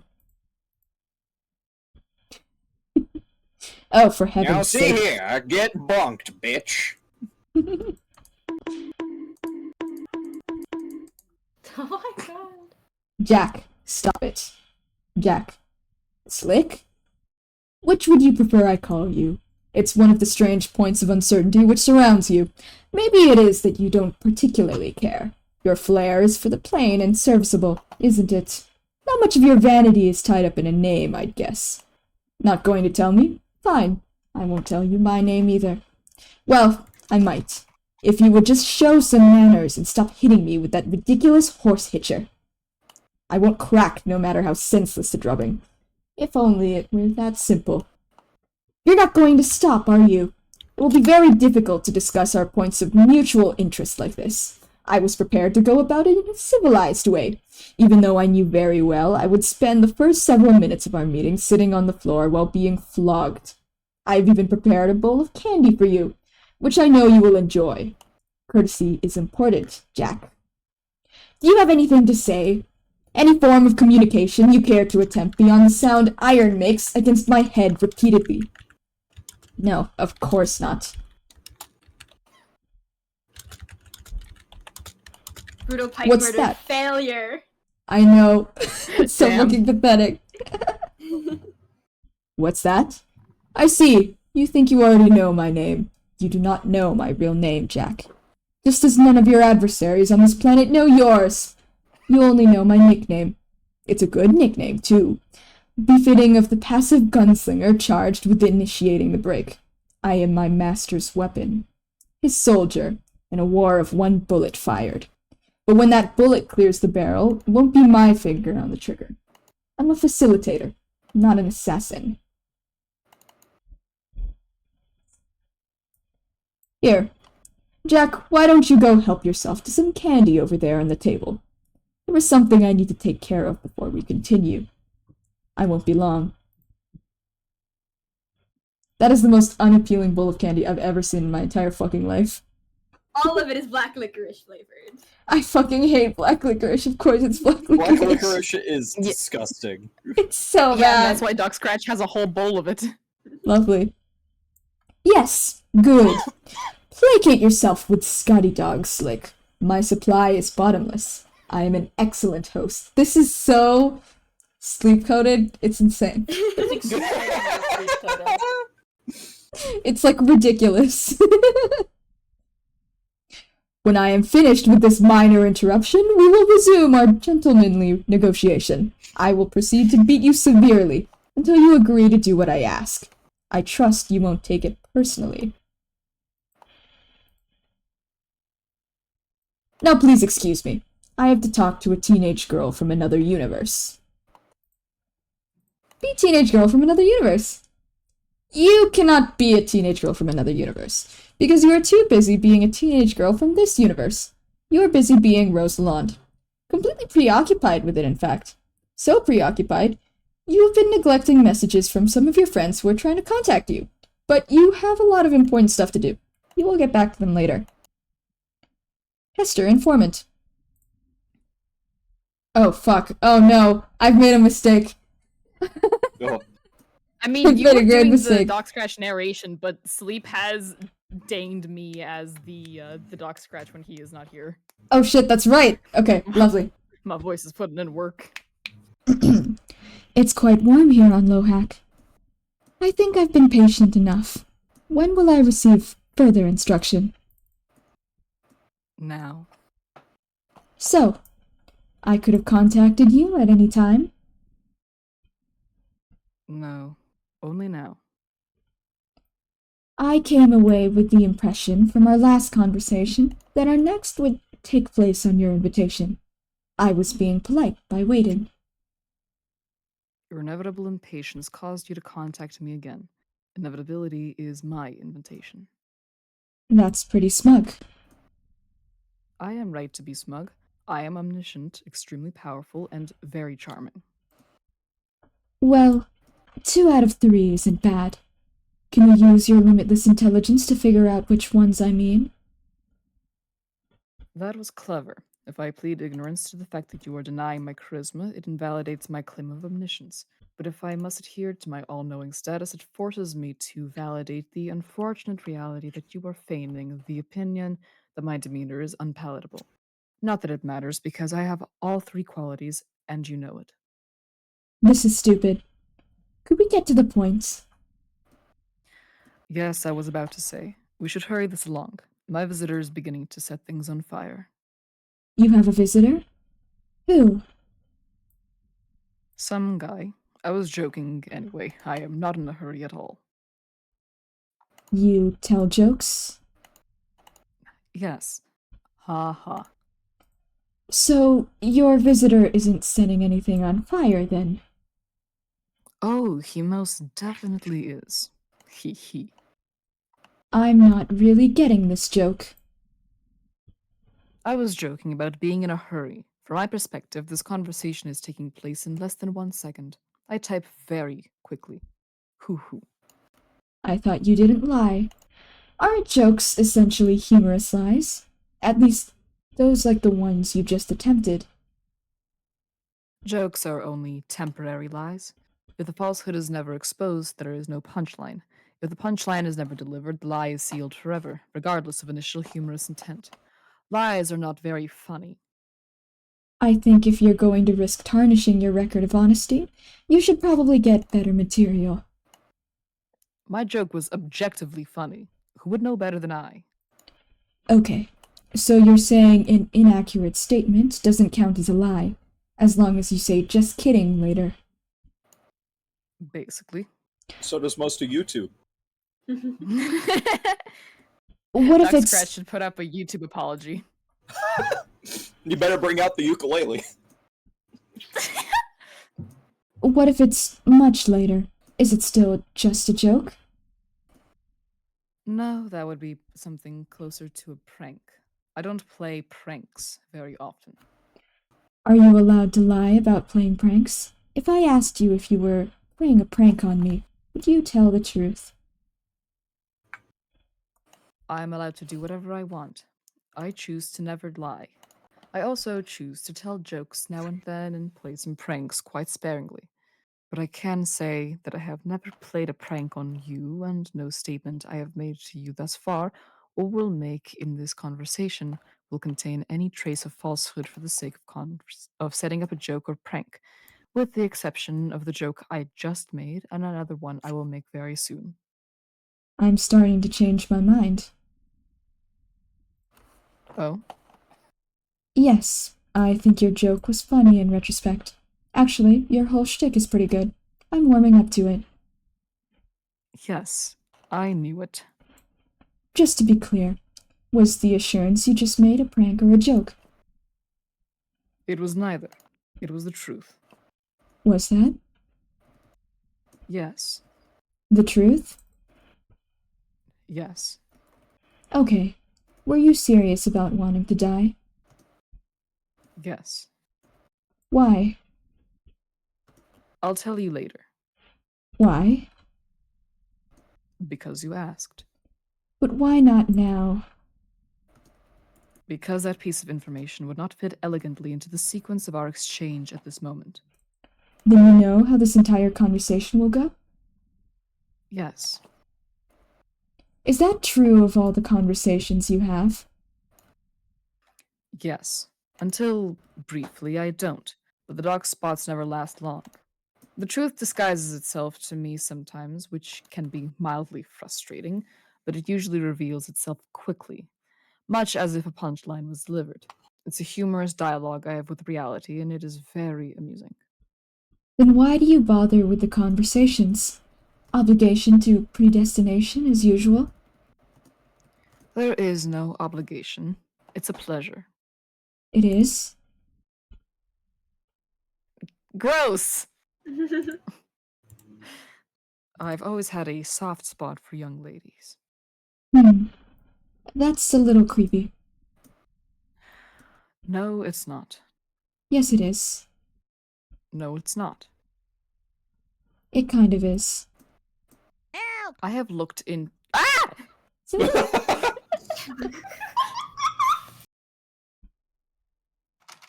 jump scared me. I'm so sorry. Get jump scared. I just wanted to voice my opinion. You're so valid. You're so valid. I have looked into the future and determined that we would continue in this manner pointlessly for some time, so I am putting an end to it here. That doesn't make sense. Was that the other joke? Yes. Good one. Thank you. How young are the ladies you typically take a shining to? And does this mean you are attracted to me? Suddenly, this conversation is kind of terrible. Of course I'm not. Not in the way you mean. And anyway, you are applying the standards of conduct frowned upon for your kind, which make no sense to apply to me. I am an immortal entity with a large cue ball for a head and no biological means of reproduction. Really? Also, if you were millions of years old, you would find that nearly every lady you encounter is quite young, relatively speaking. There should be no reason for you to feel uncomfortable with this interaction. Try to think of me as one of your kindly human uncle figures. In fact, if I were in your presence now, I would offer you candy to prove it. Oh my god. What? Can we talk about the scratch instead of this? Yes. Oh, also, when is a good stopping point? Because I believe we are coming up on... Actually, we're past the 2-hour mark. Let me quickly take a look. Because I need you to get to a certain point. Okay. Oh, okay. Oh, Rose and Scratch are talking for a while. Oh my god. Oh boy. Oh dear god, this is so much more than I thought. Yeah, I can hear your scroll wheel going. Alright, I found a good stopping point, but there is so much dialogue. Oh Christ, okay. Alright, we'll finish this conversation, I suppose. And then, what's the stopping point? About 3636. 3636. Okay, gotcha. But it's all dialogue and a lot of it. It's fine, we can do this. Alright. You are situated near the game construct supplied by your session for causing the scratch, yes? Are you actually asking?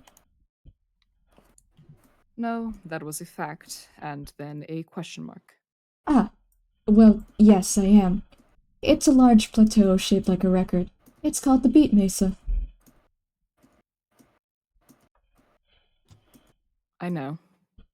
Is the game construct different in other sessions? Yes, it will always be an edifice of similarly cryptic design, located on a planet that is home to the hero of time. Its environment dictates the nature of its construction. Its power is dangerous and is meant to be utilized only in emergencies such as yours.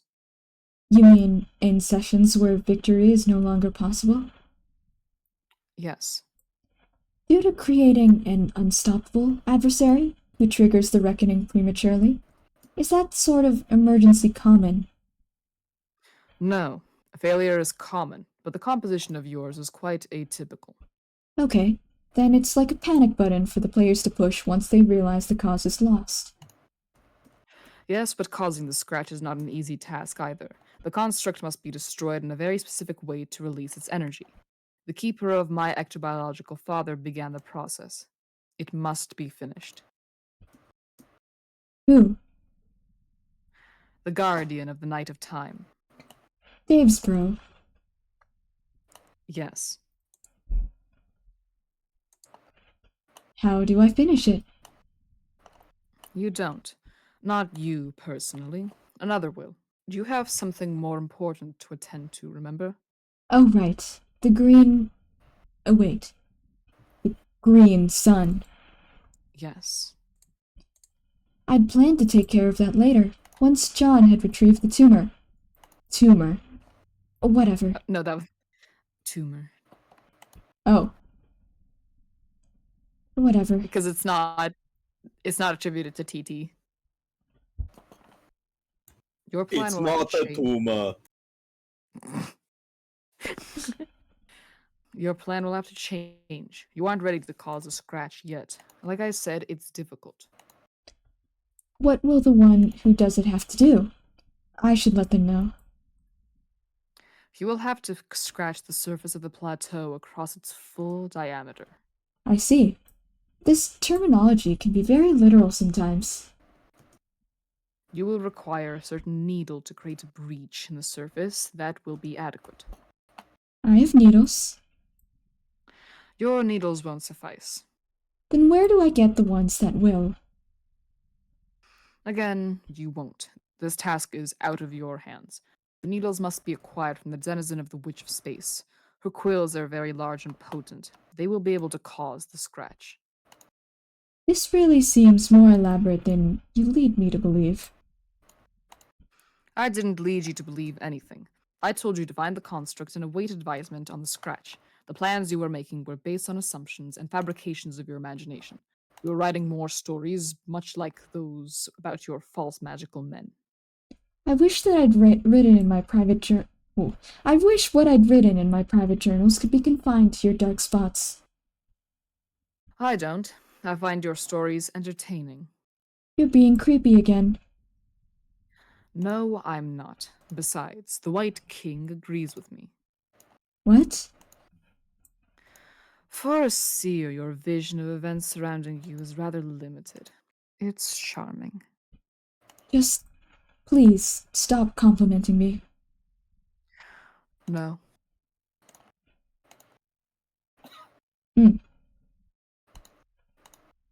Fine. Then please at least try to sound more sarcastic when you do it. Oh, sure, I am really going to do that. Yes, very likely. Then the scratch will be implemented later, by either John or Dave, I presume. You used a male pronoun. Yes.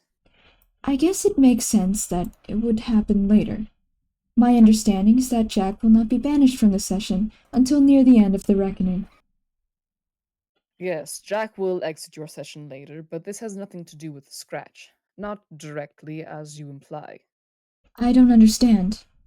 I thought that was the point of the scratch, to open a rift in space-time, as it were, and banish him into the Trolls' session. No, that is not the purpose of the scratch at all. The scratch does not open a rift in space-time. Then why have you directed me to cause it? Does it have something to do with enabling you to die? Not directly. The scratch has nothing more to do with my death than any other single event ultimately contributing to my demise. I think it's disingenuous for you to behave as if I have not been misled. You say you don't lie, but what about lies of omission? Lies of omission do not exist. The concept is a very human one. It is the product of your story writing again. You have written a story about the truth, making emotional demands of it, and in particular, of those in possession of it. Your demands are based on a feeling of entitlement to the facts, which is very childish. You can never know all of the facts. Only I can. And since it's impossible for me to reveal all facts to you, it is my discretion alone that decides which facts will be revealed in the infinite time we have. If I do not volunteer information you deem critical to your fate, it possibly means that I am a scoundrel, but it does not mean that I am a liar. And it certainly means you did not ask the right questions. One can make either true statements or false statements about reality. All of the statements I make are true. Unless you're joking. Yes. Haha, hee hee, hoo hoo. Exactly. Then I guess I'll start asking better questions. Good. I will make a seer out of you yet. Will you? Yes. You can start by shoring up the reliability of your sources. You proceed to question me, believing you understood the purpose of the scratch. You received your information about it from trolls. I assure you that in most ways, the trolls are as confused about everything as you are. Okay, noted. What exactly does the scratch do, then? It resets the game. Oh, that's it? Yes. Then we'll all start from the beginning again? When John entered? No. The release of temporal energy will be quite massive. This is a hard reset. It will reboot the conditions in your universe well before you began playing the game. You will have lived different lives after the reset. The different initial conditions will ideally lead to a more favorable scenario in the new session. Unfortunately, you will have no memory of everything that has happened in the session you are now. What will happen to us, everyone in this session, now? You will all cease to exist completely if you remain here during the scratch. This seems familiar. It reminds me of when Dave and I were trapped in the Doom timeline, and he left to change the past. The timeline ceased to exist along with my dream self, who, in a way, became merged with my dream self of this timeline. I kept some of her memories. Is the situation similar? Similar but more severe. Since this timeline will undergo such a violent upheaval, such a merger of memory cannot happen. You will be resigned to absolute oblivion, unless you can discover a way to preserve yourselves. But it's not really my place to advise you on that. After you have dealt with the scratch in the sun, what happens to you is not any of my business. Little guys. Little guys. Then can you at least tell me if we will be successful in preserving ourselves after the reset? I don't particularly enjoy spoiling things for people when unnecessary. I find speaking in discreet color helps avoid this. So, if the scratch isn't specifically meant to banish Jack from our session, and our quest to destroy the sun is meant to kill him, why is the reset necessary at all, especially if it means oblivion for us? Because you cannot achieve the ultimate reward in this session. Your battlefield is cancerous, and the reckoning will destroy it prematurely regardless. By resetting, you will create a session which can bear the fruit of a new universe, even if you will not be the ones to claim the reward. Don't you want to fulfill your purpose? I guess, but it's a little disheartening to learn I'm now faced with not one, but two suicide missions at once. One to destroy Jack's power source and defend all of existence, and another to ensure our cosmic progeny, at the price of oblivion. That frames the dual objectives accurately. But if you are inventive, you may find a way to survive the reset and participate in the renewed session. It's up to you, just as it's up to you to face the decision to claim immortality before you enter your creation. Immortality? Yes. Do you mean ascending to the god tier? Yes. I have reason to believe that I don't. The trolls have not indicated I will die on my quest bed, or that any of us will aside from John. Instead, I've been given a more troubling and ambiguous forecast. What have I said about confirming the reliability of your sources? Are you saying I will? No. Oh. Well, will I? It seems you'd like me to do some more fortune-telling. Fine. Maybe this question will suit you better. Is it probable? That's a strange question to ask someone who is omniscient and therefore knows outcomes with 100% certainty. I like it. Then what's your answer? You have exactly a 50% chance of ascending to the god tier. That's a strange answer. I know. Why such a precise probability? Because, much like the decisions you must face to complete your dual suicide missions, you have two ways of achieving godhood to choose from. Two ways? By dying on the quest bed on my planet in some other way? Yes. Is there another quest bed somewhere? Yes, good guess, seer. Where? What difference does it make? You already know where the first one is. You have the choice to go there right now and take your own life. That's true. Of course it is. You mentioned Immortality. Godhood makes one immortal. Yes. A god tier will live forever, with no caveats. No. One will live forever unless killed. The death must be either heroic or just. How are those terms defined? Broadly, mysteriously, and according to the case of the individual. One may be killed by opposing a corrupt adversary and die for a just cause, as through martyrdom, for example. This would be heroic. Or one may just be subject to corruption and slain by a hero. This would be just. Which sort of death will you have when I destroy the sun? Neither. I'm not a god. I'm a guardian, a servant, and a weapon. I have power and knowledge far surpassing a god, but I am not one.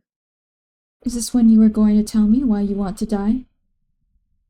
Yes. I sense it's not just because you're getting bored with immortality.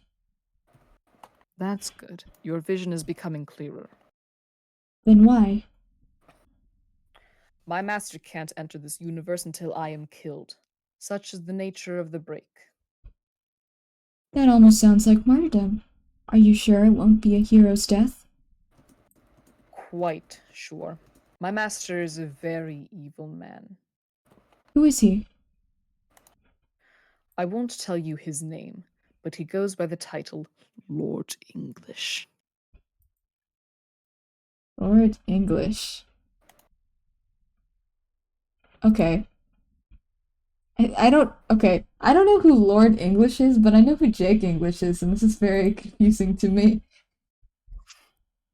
This doesn't sound like this doesn't sound like an especially admirable objective. Releasing an evil man who is presumably more powerful than you, an already omnipotent being. Am I right? You are right about both. It is not admirable, and he is considerably more powerful. But you must decide which objective is more important.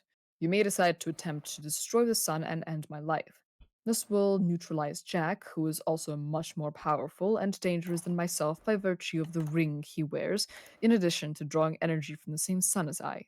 He poses a significant threat to reality. But in the process of killing him and you, I release your master, who is just as deadly. He's more deadly, but the danger he poses is sanctioned by paradox space. It is a known quantity. His very existence is in a universe will mean it will inevitably be torn apart. But there are rules to his entry, and his grim procession through paradox space is rather orderly. The present equilibrium has accounted for him and will continue to. Jack, however, is a loose cannon. He will not stop until he destroys everything he encounters. Additionally, his existence is your responsibility. Then I guess I don't have a choice. You do. But also know this. Refusing to venture out to destroy the sun in no way spares anyone from my master regardless. It is certainly true that destroying it will end my life.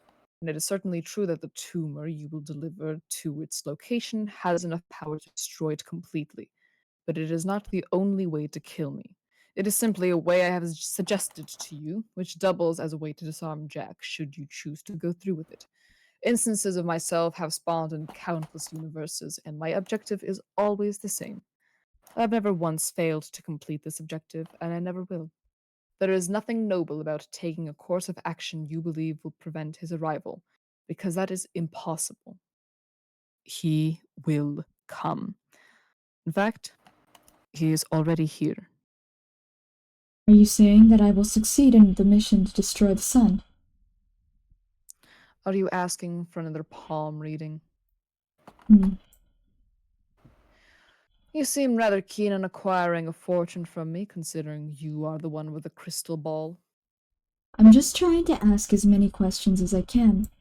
It's the only way to find the dark spots in your obstinacy. I have been very helpful, and I will continue to be. I myself do not care to be an oracle, but I can graciously supply you with one. Can you?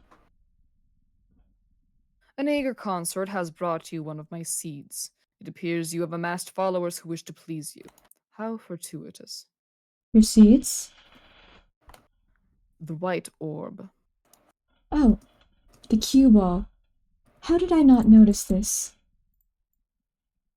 It will accurately answer any question a curious girl can pose, provided she can see through the surface to read its reply. Is that possible? Is it, Seer? Given your title and all the tools of prognostication at your disposal, it seems to me I should be the one asking you the questions. How can I see through it?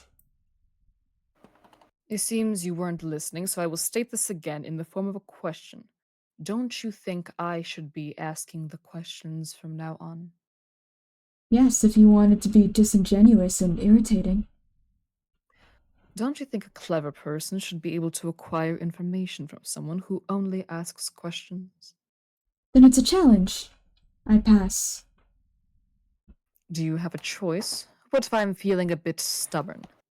Okay, so what you mean is I should continue humoring your leading questions until you happen to ask certain rhetorical questions that contain information I need.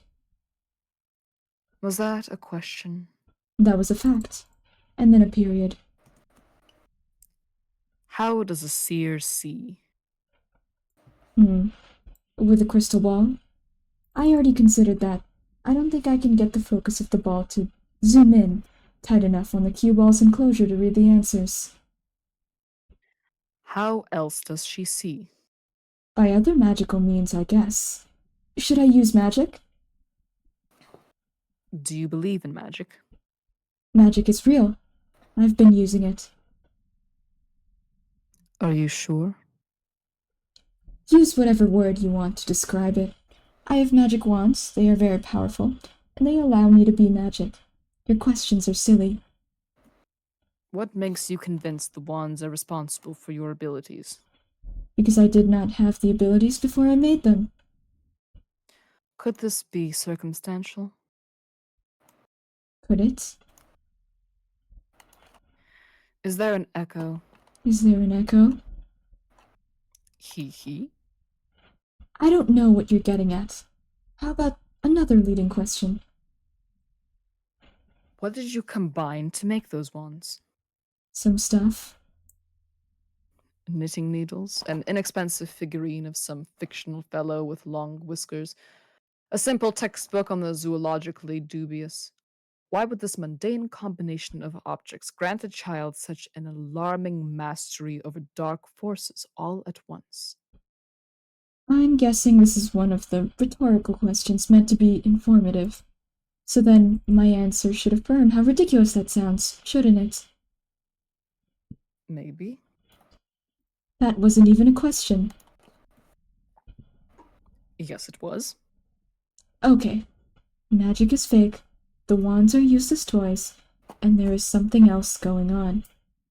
Next question. Would it be so difficult to believe the power you found to devastate your planet and create shortcuts through your session is not entirely by your own device? Would it be so difficult to believe a young lady could be unwittingly apprenticed by much more powerful entities who meant her potential to be realized later through some arbitrary trigger? What would you say if I said that a dutiful girl raised in the daylight was protected by a bulb-headed guardian and learned to glow in the dark after death? What would you say if I said a vengeful boy on a path of nihilism was taken under the wings of fearsome angels and learned to destroy hope with their light?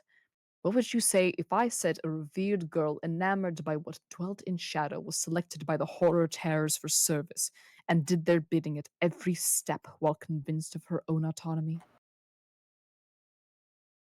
What would I say to those short fables?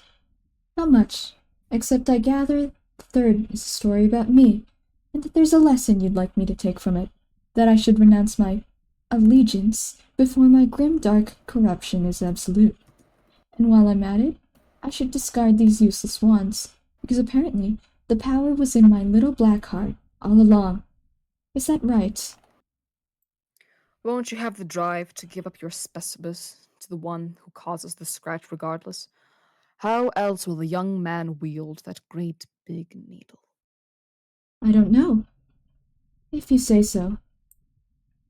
Haven't your friends already shown concern for your recklessness and your increasing sense of detachment from the party, the team objectives, and not to mention those of your personal quest? Does this worry you? Is there a part of you left that's able to worry? Yes, it has been mysteriously localized to my middle finger. Could the dark magics be at work again? Do you deny that you have been neglecting incoming messages from your teammates? Would that be in keeping with the spirit of human emotion of friendship for one whose soul was not so befouled by the designs of unknowable monstrosities? Friendship isn't an emotion, numbnuts. Isn't it, Rose? Isn't it? I've been busy. I'll get back to them. And can we please stop doing the patronizing question thing? In exchange, I promise I will discontinue my patronizing responses. Can the omniscient be patronized? The omnisopponent can do whatever they please. I'm guessing I'm just asking you nicely to do me this favor. Very well. I will stop smothering you with surprise noodles. Huh? But only because I find you to be adorable. So creepy. So cute. Yuck. I'm going to ask the same question I asked earlier. Please do not regard it as a violation of my pledge. It's just an ordinary question like those that crop up in an ordinary conversation. Okay. How does a seer see? I don't know. Be literal. With her eyes? Take the orb. Ask it a question. I don't know what to ask anymore. I'm confused. What would you ask me? I would ask what I should do next. Then ask. What should I do next? Not me, the bald dunkass. Ask.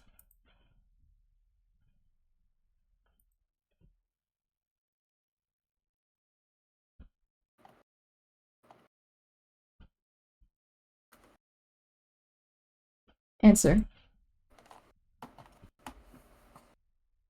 Oh, is this the stopping point that you said? This is a stopping point. Give me 5 seconds just to check something. Okay. Oh, also hydrate and stretch. Yeah, I've been stretching and hydrating. My throat is killing me. I just realized we haven't had Carcat this entire session.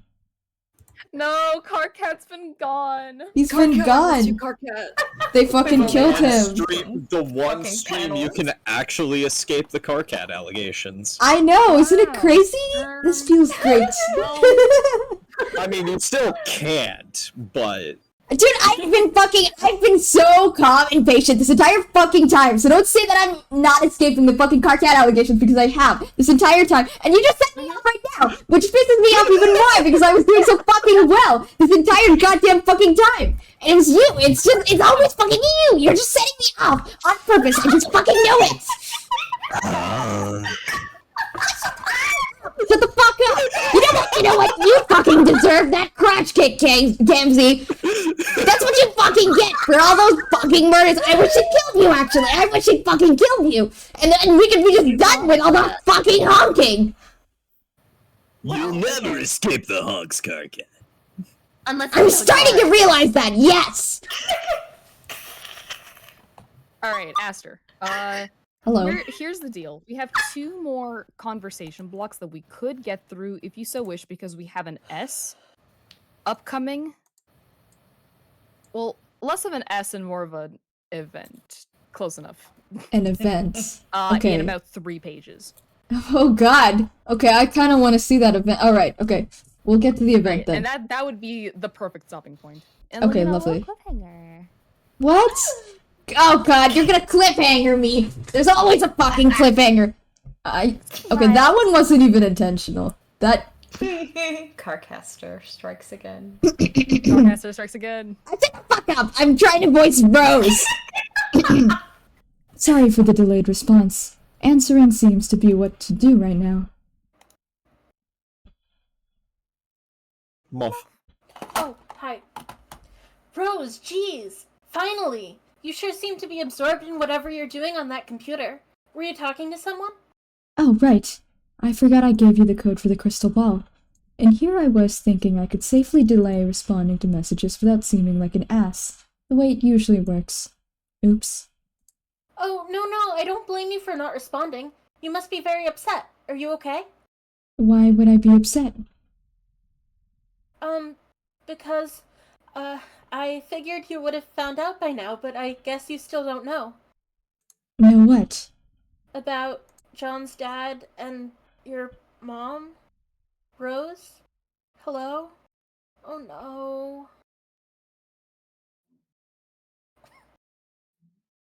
Aw. Aw. Rose, please say something. You are making me nervous. I should have gone looking for her. Why didn't I? Because you were busy trying to make the best of this situation? John was too, but he went to look for his father. It would have been normal of me. I can't remember what I was trying to prove anymore. I don't think you should be so hard on yourself about it. John was being John, and you were being you, which I guess meant taking all our problems very seriously and putting all your attention on solving them. And anyway, you and your mom had a much trickier relationship than John and his dad, didn't you? I mean, not that I'm saying that means you were any less attached to her than him. I don't know if I am very good at consoling people. Sorry, Rose, I don't want to make you feel worse. You're doing fine. For someone raised by a dog, or really anyone, thanks. Okay. You know, now we have all lost guardians. Dave lost his, and I lost mine in a weird way. Even though that was pretty much definitely my fault. And even the trolls all lost their monster guardians. I think that maybe it is an inevitable part of a game that can be cruel sometimes. For some reason, despite all the danger, I never thought she was in any trouble. I never believed she would actually die. I grew up with the feeling that something more significant had always been meant for her. That she was a heroine displaced in some way, resigned to the inglorious duty of raising me and preparing me in her way. I didn't actually need the ectobiological verification that she was like a mother and a sister at the same time. I always understood that somehow. And I felt she had knowledge and ability beyond what she let on. It was always intimidating, but nonetheless a source of respect, which was childishly, begrudging on my part. I think she was just waiting for me to catch up with her. But now I can't. I'm so sad. Rose, I think you are being stronger about it than I am. Probably because my emotions have now ceded to anger. This shouldn't have happened. Oh, well, I just hope you aren't thinking of doing something rash. I already was. I was going to go to sleep, fly to a sun bigger than our universe, drop a bomb in it, and kill myself. Yeah. So if my course of action is to change on account of my mood, it can only become less impetuous, don't you think? I don't know. You never liked my plan very much anyway. Well, no. But I was trusting that you had thought it through and it was our best hope. I'm sorry if you can't hear me very well. My cat is between me and the mic. No, it's good. I'm not sure if I did. Maybe it was a terrible plan. I made it without a full understanding of the nature of the scratch. Then what will you do? I could stop being so cowardly for once. I could short-circuit this endlessly expanding game of chess we're playing, just like Jack decided to do. What does that mean? Maybe I will go kill Jack myself. Right now. Oh, no. Rose, that is a much worse plan. He would probably kill you. Probably. But the scratch will wipe us out anyway, and reboot the conditions of our session. I suddenly don't feel much like sneaking through the back door of the furthest ring for retribution by distant supernova. I know what you mean. Gosha, you're in my way. Goshu. Gushu, I can't see the screen. Kitty moments. I know. She's so good. I know what you mean. I was angry at Jack and wanted to stop him too. But we have to think of a more sensible way to do it. Whether my existing plan was sensible or not, I may have been allowing myself to be manipulated by an omniscient being regardless. What? Who? Hello, ladies. Gushu, please. Gushu! What? Gushu, I love you. This is a private conversation, private even to those who know it word for word already. Proceed. I will be here, watching. Rose, who is this? Ignore him.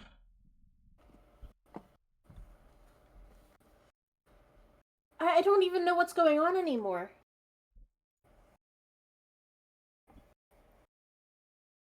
You were discussing Miss Lalonde's intrepid new variation on suicide.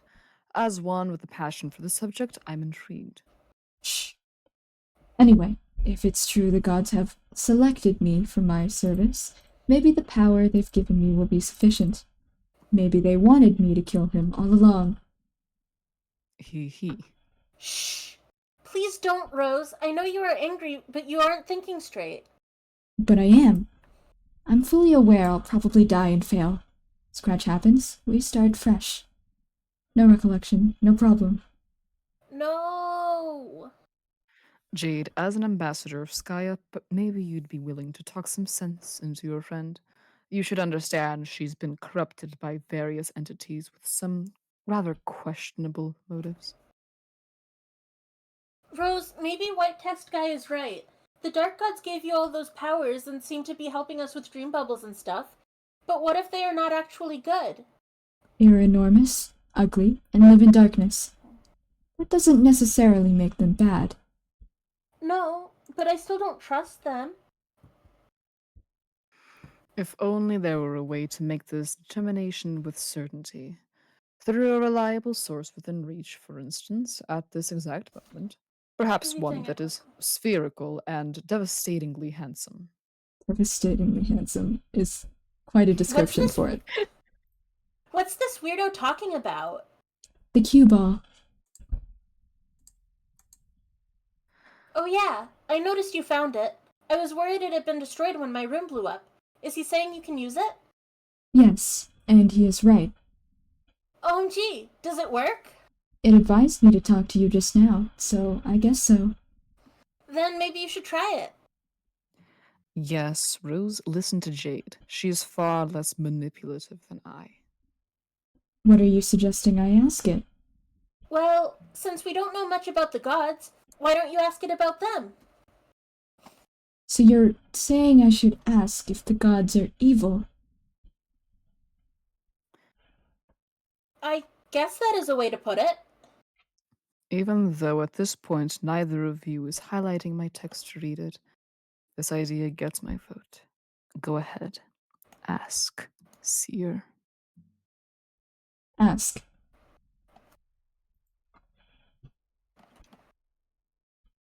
This, like, blank white screen that we always get before it actually loads is always so foreboding. Yeah, just a little bit. Yeah. Just a bit.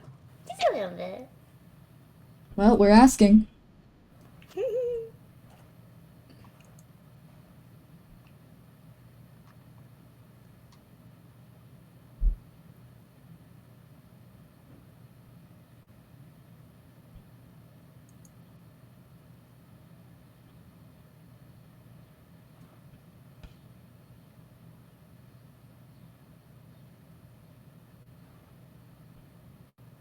Oh, fuck. I didn't like that. I didn't like that vision. Miles. That's that fuck-ass green skeleton I keep seeing pictures of. Smiles. Hey, the stopping point. Hey. Oh, right. Stinker. You can stop Oh, in right. 2 pages. It's fine. You can stop in 2 Okay, pages. alright. We'll go 2 pages. Go dark. You can go this 1 page and that's it. And after this page, you can stop. Oh, no. You slip into the fabled Black Death trance of the Woe Gothics, quaking all the while in the blood-eldritch throes of the broodfester tongues. You advise the members of your complacency not to be alarmed, as they chronicle the event in tombs bound in the tanned, writhing flesh of a tortured hellscholar, with runes stroked in the black tears bled from the corruption-weary eyes of 50,000 imaginary occultists. But they fail to not be alarmed. Can I do the next one? You can do the next one. Okay. Oh, shit. We're fucked. Okay. This is because, as is now painfully obvious to everyone with a brain, you have basically gone completely off the deep end in every way. You have officially gone grimdark. But she looks so cool. Yeah, but she looks so cool. So, like... Yeah. Okay, hold on. Let's save the stopping point. Christ, we are fucked. We continue to be fucked. Okay. Yeah. Yeah. That's normal for Homestuck. God. I love Grimdark Rose. Same. Grimdark Rose. Everything is getting so depressing. I feel like with, like, literally every session that we have now reading Homestuck, I'm like, we're fucked. Everything's gone to I can hear it shit. in your voice, too. I can hear how sad you sound. Yeah. Sorry, I'm just like, oh, man. I apologize, Hoover. I get it. I'm sorry You've been about there. sudden cat. No, it's okay. Give her a little pet for me. Oh my god, Aaron's dead now too. Yeah. Yep. Like he did a lot of No shit, party. but I'm still a little sad about it. I'm Ain't still no a little party sad. like a Homestuck party. Yay! Yup. Hooray! Can't fight the Homestuck. Yippee! No, literally, you can't. If you do, you die. Bye, Eridan, I guess. Yeah, Kanaya's alive at least. Kanaya's so cool. She's great. Leia so cool. I love Yeah, it. kick their asses. Really, where is Gamzee? He just went soaring off the edge. He just went flying. Yeah. He's fine. He's just gone. He's on Bye, his I radio guess. location right now. Shot, don't say that! Don't say that! This is why he needs a codpiece. You sick fuck, you take that back. Me? I've seen the cod piece. I saw a picture of the cod piece. It's bad. It's so bad. I hate it so much. Listen, if you've played fucking sports, I played hockey, you gotta have a, like, crotch protector. Okay. Well, yeah, but does it have to be that fucking visible? Is it really protecting you if it's putting you out in the open like that? Listen, it's protecting you from damage. It's not doing anything to protect your, like, fuck. The term's escaping me for some reason. It's not protecting your dignity, it's protecting That's Yeah. what I was looking for. It's protecting you physically, but your dignity's gone. It does not protect you from the bullies, yeah. Dignity. It's fucking gambling. Oh. Man. And really funny though, really funny that she came in and she like beat up Friska and like tossed Gamzee over that edge and then killed Aaron. She was Like in one fell swoop. Yeah, good for her, girl. Good for her. Anyway, that was Homestuck. That was Homestuck. That was Homestuck. Homestuck. It was. It's getting so fucking sad, Jesus. Yeah. Welcome to Sad Stuck. Oh. Yeah. Everybody's doomed. What the fuck? Yeah. God, Anyway. I love my wife. Aradia's so cool. I fucking love Aradia. It's so good. She's great. Anyway, let's get rid of those ducks. Hey, hold on. Hey, hold on. Punk. Okay. Hey, Astrid, Okay. do you want to listen to Little Clown? Oh, they're just about to read the ducks. Sure, we can We'll do listen to next it. time. We can listen to it. All Yeah, next time. Okay. Okay. Bye. Next All right. Next time. Bye, everybody. Bye. Bye, everyone. Wiedersehen.